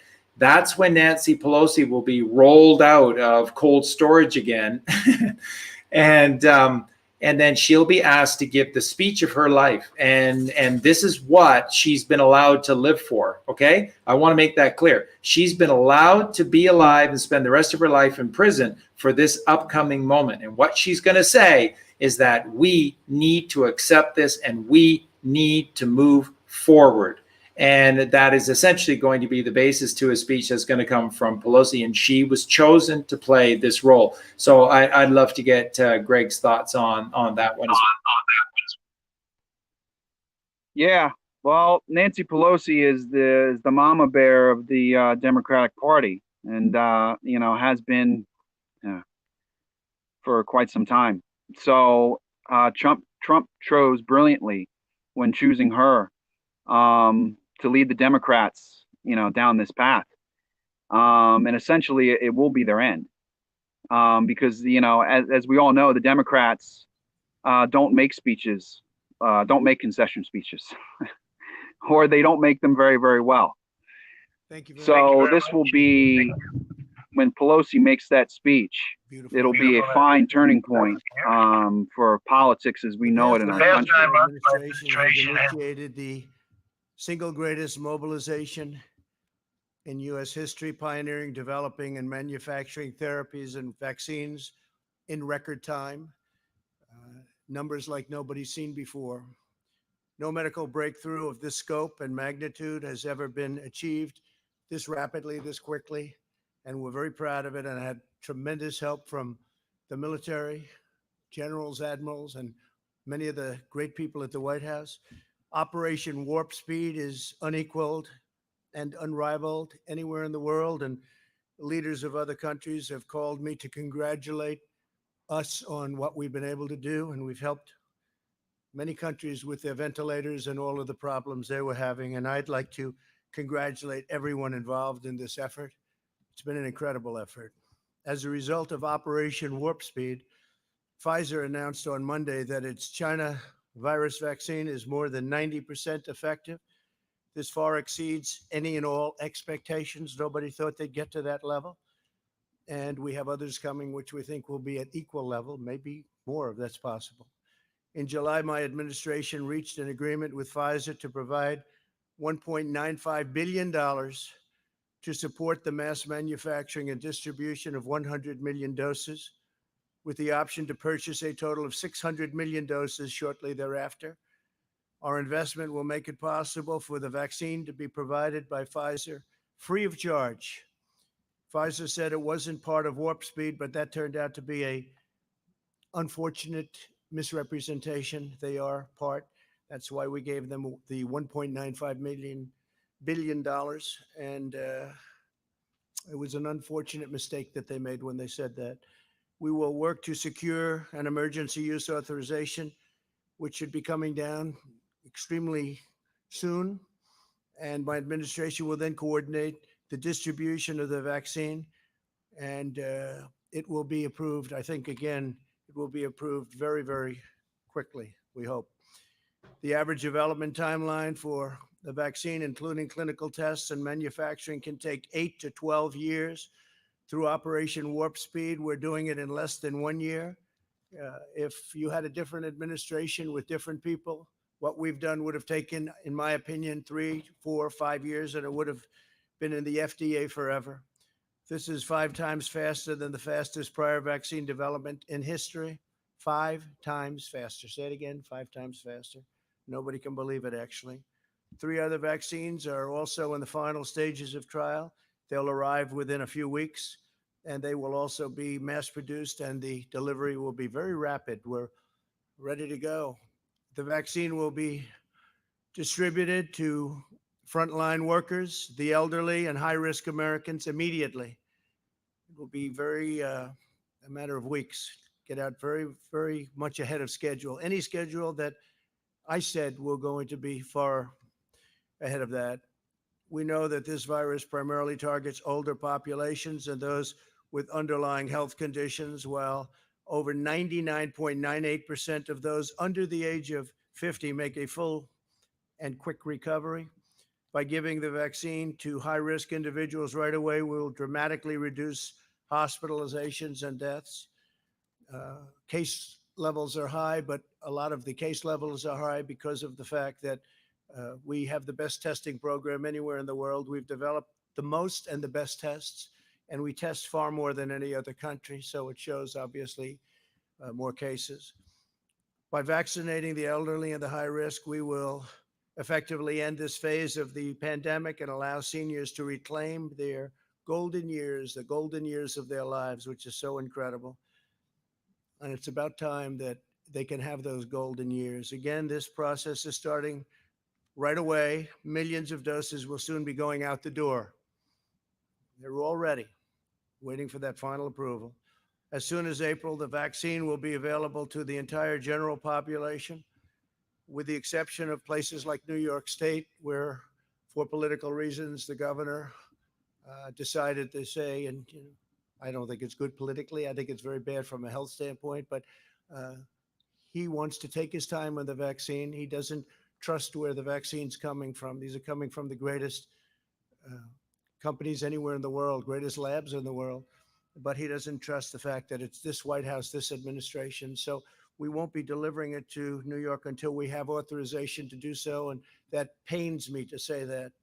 This is a very successful, amazing vaccine at 90% and more.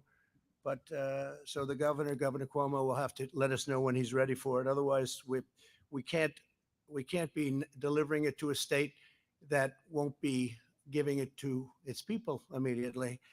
And I know the people of New York very well. I know they want it. So the governor will let us know when he's ready. He's had some very bad editorials recently about this statement and what's happened with respect to nursing homes and his handling of nursing homes. And I hope he doesn't handle this as badly as he's handled the nursing homes. But we're ready to provide it as soon as they let us know that they'll actually use it. And again, it's a very safe and a great vaccine. Already we have among the lowest case fatality rates, our country, anywhere in the world, the entire world. And we performed significantly better than our peer countries. As far as therapeutics are concerned, my administration's also made critical investments in therapies that have helped reduce the mortality rate by 85%. That's, to me, one of the most exciting things. It's incredible, some of the antibody vaccines and others that have come out and have really helped people. 85%.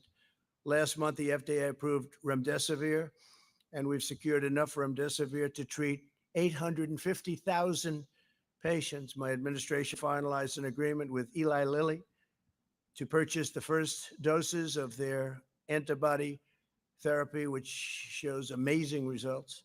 This treatment will be available completely free of cost to patients. 5,000 units have already been shipped, and many more are going out the door as we speak. We've also reached an agreement with AstraZeneca for the large-scale manufacturing of their antibody treatment, which is excellent. We expect to issue emergency use authorizations for a number of additional treatments in the near future. Tremendous promise. But remember the 85% number. That's an incredible number. But we have some tremendously promising drugs online and ready to come out. We have ensured that our frontline workers have all the tools they need. My administration's invoked the Defense Production Act and related authorities over 100 times and have made a historic investment into our industrial base. All states that requested PPE from the federal government have received the PPE almost immediately upon request. Every American who needed a ventilator has had access to a ventilator. Think of that. Very complicated piece of equipment, very expensive. And we haven't had one person in this whole country that has requested or needed a ventilator that hasn't had it. Every single request has been immediately filled. So that was something that was a great job. And now we're helping the rest of the world with ventilators because it's a very hard thing. We're producing them thousands of ventilators a month. The federal government has 22,000 beds immediately available for states and jurisdictions that need additional capacity. But we think that it's going to start going down, possibly very quickly. We'll see what happens. But with the vaccine, you'll see numbers going down within a matter of months, and they'll go down very rapidly. As we continue to combat the virus, our economy is rebounding far beyond any expectations. I see the stock market's up almost 400 points today again, and it's ready to break the all-time record. Our jobs records are incredible. The job numbers are incredible. In the last 6 months, we've created over 13 million jobs and slashed the unemployment rate by more than half. Last quarter, we witnessed the fastest economic growth ever recorded in the history of our country, 33.1%. It's a number that is more than double our highest. That was in 1952, and we've more than doubled it. The United States experienced the smallest economic contraction and the most rapid economic recovery of any major Western nation. We went down less and we went up more, which is quite a combination of facts. While healthy Americans have gone back to work and to school, we continue to spare no expense to protect the elderly and the vulnerable. According to some estimates, a national lockdown costs $50 billion a day and hundreds of thousands of jobs every single day. Ideally, we won't go to a lockdown. I will not go. This administration will not be going to a lockdown. Hopefully, the whatever happens in the future, who knows which administration will be. I guess time will tell. But I can tell you this administration will not go to a lockdown. There won't be necessity. Lockdowns cost lives, and they cost a lot of problems. The cure cannot be, you got to remember, cannot be worse than the problem itself. And I've said it many times. And when you look at what happens during a lockdown, I just say it very loudly. It's horrible what happens with drugs, alcohol, depression, loss of jobs, business closures. It's a terrible thing. So this administration will not go, under any circumstances, will not go to a lockdown, but we'll be very vigilant, very careful. We understand the disease. It's a complicated disease, but we understand it very well. We ask all Americans to remain vigilant, especially as the weather gets colder and it becomes more difficult to go outside and to have outside gatherings. And with that, I just want to ask some very talented people to come up and say a few words. General Perna and Dr. Slawi have been incredible. The general is really getting started right now, but he's really, what we don't know and what people don't know, he started putting this all together 6 months ago, and you're going to see some real action. So, General, maybe you'll start it off, and then, Doctor, you'll go right after that. Thank you very much. And then we're going to finish it off with Mike Pence. Okay? Thank you, please. Thank you. Sure. Hi, Devina. If we just want to switch back over, you can just turn down the volume there. I want to get Greg to jump back in on this, but first off, let me just quickly say that, there are probably 100 million Americans that are desperately crying out for a vaccine, a vaccination, because they believe that that's the only thing that's going to save them. So there is some genuineness to what President Trump is saying, because remember, he has to serve the needs of all people. And I genuinely think that there is a vaccine in motion here that has been tested and will be safe, and it'll be alkaline in nature, and it'll help. It won't hurt. But what I wanted to share with everyone, that speech was code.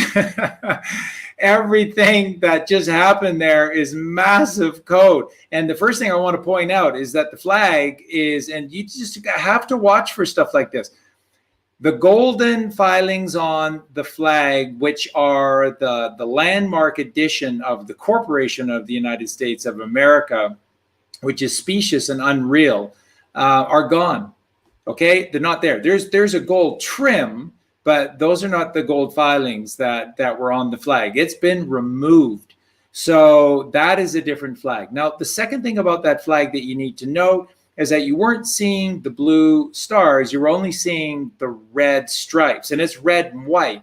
And remember, it's always from the perspective of God, which is in front of us and looking at us. So if you look at those stripes, and the reason you use stripes is because they can align. So the red and the white stripes were in perfect alignment with one another. And where were they going? They were going up and to the right, up and to the right. Notice how his hair is white today, and his white hair was combed in such a way that it was going up and to the right. And notice how he kept tilting his head to the left, which consistently exaggerated that his hair was going up and to the right. And I wrote down a ton of stuff here about the numbers, the call out to JFK, the 5, it's important that you know that, and I'll say it again, 5. And so there's 55, the gematria for JFK Jr. is 55. 13 by cut in half, which is 6.5, which 6.5 is 11. And everything was adding up to 7. We have to go back to 1952 to see these kind of responses. 1952 is 17, which is Q, And then he said, that for our seniors, we have to lead them into the golden age, and their lives have to become golden. Just understand, please. Nobody needs to worry that I thought we were going to go vaccinations. What's he talking about? Okay, if something is literally produced, and I think that they will, because there is a way, which Robert Kennedy Jr. has said, I support vaccines that are tested, safe, and are provable that they actually work and that they help. So if that can be done, I don't have a problem. I would never take one because I don't need to, but I don't have a problem with that. So if that's what's in the works to assuage people come next spring, which is the resurrection of man, next April, the resurrection of man, then that's just great. But believe me, that speech is pure gnosis, that the virus is 90% gone, right? So you just heard a powerful message that's the number 9. God is on this case, and that the virus is 90% done and out. And so let me pass it over to Greg. And Alpa just came on. This is fantastic. And Triple C, we love you, man. You can jump in as well. Okay, yeah. So Greg just needs to unmute. I know that 3C has to go. So thank you, 3C, for joining us, and welcome to Alpa for being here. We're also getting towards the end of our show. I just want to say hi. Yes. So thank you, 3C. Yeah, actually, real quick, before I jump off, I wanted to just tag to what Charlie was saying. I think so many that follow Q and a lot of the Anons, they get worked up because they forget that this is already happened. It's already happened, and this is just for us to enjoy the show. We joke about it, but it's such a good, well orchestrated production that it feels like we're losing at times, or that something went wrong. And if you actually, I know I was invested in a red wave, and that will be revealed, but we were all sucked into this emotion that he was robbed, and and that is actually part of the reveal. We forget that it has to be this painful so that more people can see just how corrupt, and just it has to be on our expense, as far as for all of the righteous and all of those who are taking it on the chin, so to speak, as far as how many of us have loved ones and have people who are just committed to this lie that is the media's promulgating everything, owning our minds. And that's where they exist. They exist in our minds. And if we understand the root is that we've already won, that's a metaphor for everything, is that we've already won once we accept that there is no fear and there is no, exactly, Charlie already knows. So it's a giant story for us to kind of embrace through Gnosis, and that's why Charlie's work, Colleen's work, and many people who are in this community it's really beyond, at this point, it's beyond the hype of this movie that we're watching, because we're here for those who are going to have a shock. We're here for those who truly don't understand or understand that this is much more about a spiritual existence and embracing our true calling, which was never to be, dragged into this oppression, and we've accepted it. So that's really, we talked earlier in this chat with Josh X and his Gnosis, just about how we are free and we don't have to accept anything that we don't co-create ourselves. So that lie that's in us, as far as fear and the news and Biden's president and nothing makes sense, it's because they're winning in your mind. So as soon as you shut them out, you start healing your mind through understanding or understanding that the fear is the root of your pain and the root of your worry and all of that. So if you let that go, the Q movement and all of what they've been trying to do is to let you understand that God's in control, Patriots in control. Like, all of this is our time to sit back and not just not pray. They still want the angels and the light, and everything still needs us to be in harmony. That's our part. But the strategic moves and the chess game and the brilliance behind Trump and his family and this everything, that's not even worth, in my opinion. And I understand why so many people have a struggle with this, because they are affected in this now through their stress, through their, gotta make ends meet. But the spiritual side of you is what I really want to talk to, is that if you can embrace that you're free and you start letting go of everything that you're co-creating in your pain and your fear, and if you just let that out in your breath work, you push it out and you only breathe in God and all that, that's where you're kind of encouraged to be, your sleep will get better, and so much of your life will become like you're weightless. And that's what Charlie and Colleen talk about, this kind of like, hey, live light, be light, everything's light. If you understand that, it really does become your part in this whole movement. Is if I fix me, people will be drawn to that. If I actually work on my light, people will see that. And Charlie talks about this, the light in your eyes, people will be like, whoa, that person walks a little differently. That person, all of that is how you accept that you've already won when you deprogram. And anyway, I'm sorry, I kind of went on a little bit, but I wanted to get that in there before I say bye.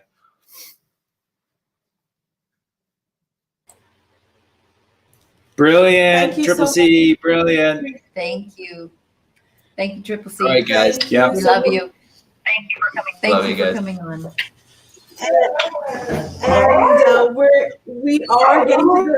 we are getting to the close of the show, and that's because I have a karate class at 5:30 p.m. Sorry. So yes, but it's what you teach. Like we walk our talk. So we talk about self-discipline because that's how we evolve to a better version of ourselves. So this is what it is. It's hard to leave you guys and go to a karate class. Let me tell you that. but I have to do it, guys. Oh, I'm sorry I came late, guys. Just no, that's okay. Welcome, Alba. Greg. Hello, everyone. Sorry I came late, but what a great speech by Trump. How amazing. All the codes. Oh, the hair. It was brilliant. Brilliant. But yeah, I'll come a bit earlier next time, Devina. But thanks for inviting me. Good to see you all. I'm really happy. Thank you, Alpa. Thank you, Alpa. And Alpa, I love how you and Galactic Greg have connected so well on social media, because you're just a couple of beautiful stars. Yeah, he's brilliant. We really support each other. I love him. I love you, Greg. I'm telling you, face to face. He's always there, just tagging me and stuff. And because I'm working as well, so he keeps me up to date with by tagging me. So I really appreciate it, Greg. So thank you so much. I just love the love in this community. You guys are awesome. And Devina, thank you so much for hosting the show. That's brilliant all the time. Yeah, absolutely. And I work too, Sony Alpa. So you keep me up to date on everything as well. So it's a mutual effort of love and light. And it's great to finally be here face to face with you, sister. It really is. Charlie, I didn't know if you noticed, but in that speech there was another comm. Today is Friday the 13th, and he mentioned the stock market is up 400 points. What is 1 + 3? 4. I thought that was awesome. And the other one too is he mentioned it was a complicated disease, but we know it very well. We know it very well. And the 90%, the silver or white hair, the golden years for our seniors, I mean, just filled with comms, man. I mean, if that was a fruit tree, man, it bore some fruit today. Absolutely.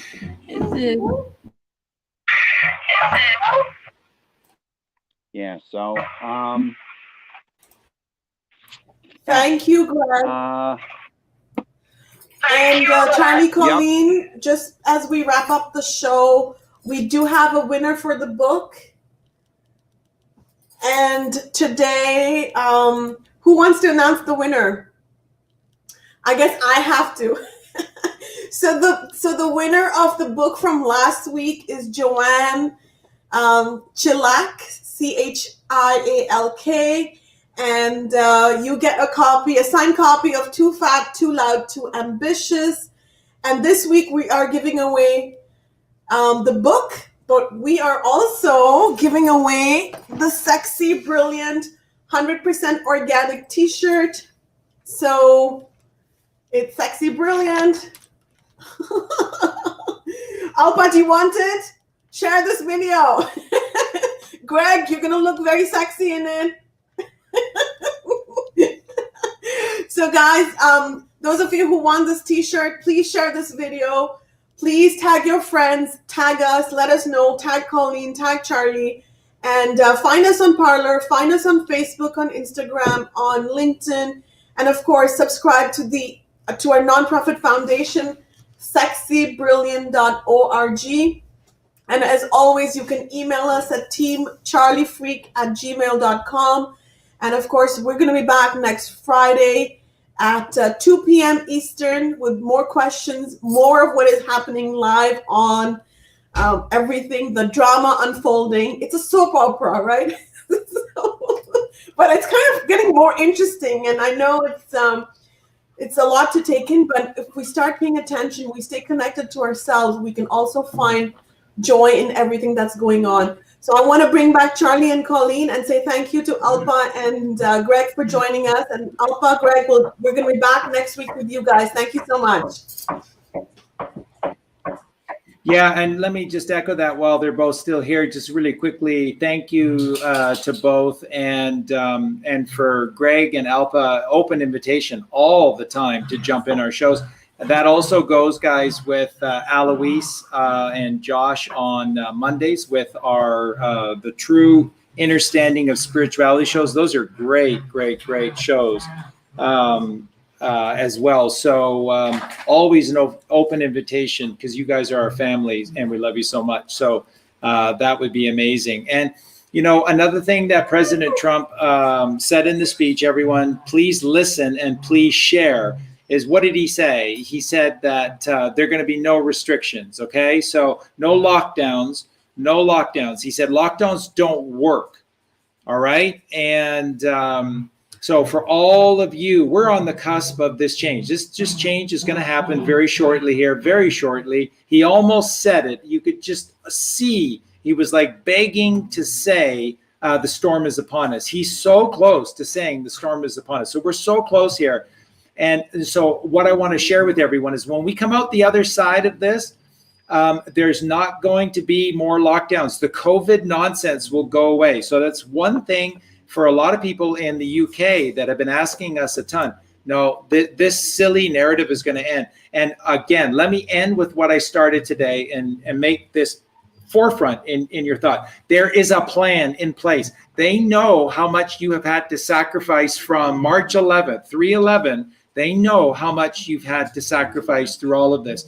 There is a plan in place to help you monetarily with how badly you're struggling because of what the democrats, the cabal, the deep state have done to put us in this position. So there's going to be help as soon as they get through this, and Trump is declared the winner. We go through the period of darkness, which is designed to get rid of all of the evil governments everywhere, replace them with temporary administrations that are going to observe the laws and provide the services that are yours, and then allow you to get to a point where you can freely choose your government. That's what's coming. And then this economic stimulus plan will be there to help you. There's a Christmas present coming for everyone, every family. The best is yet to come. Trust God's plan. Yep.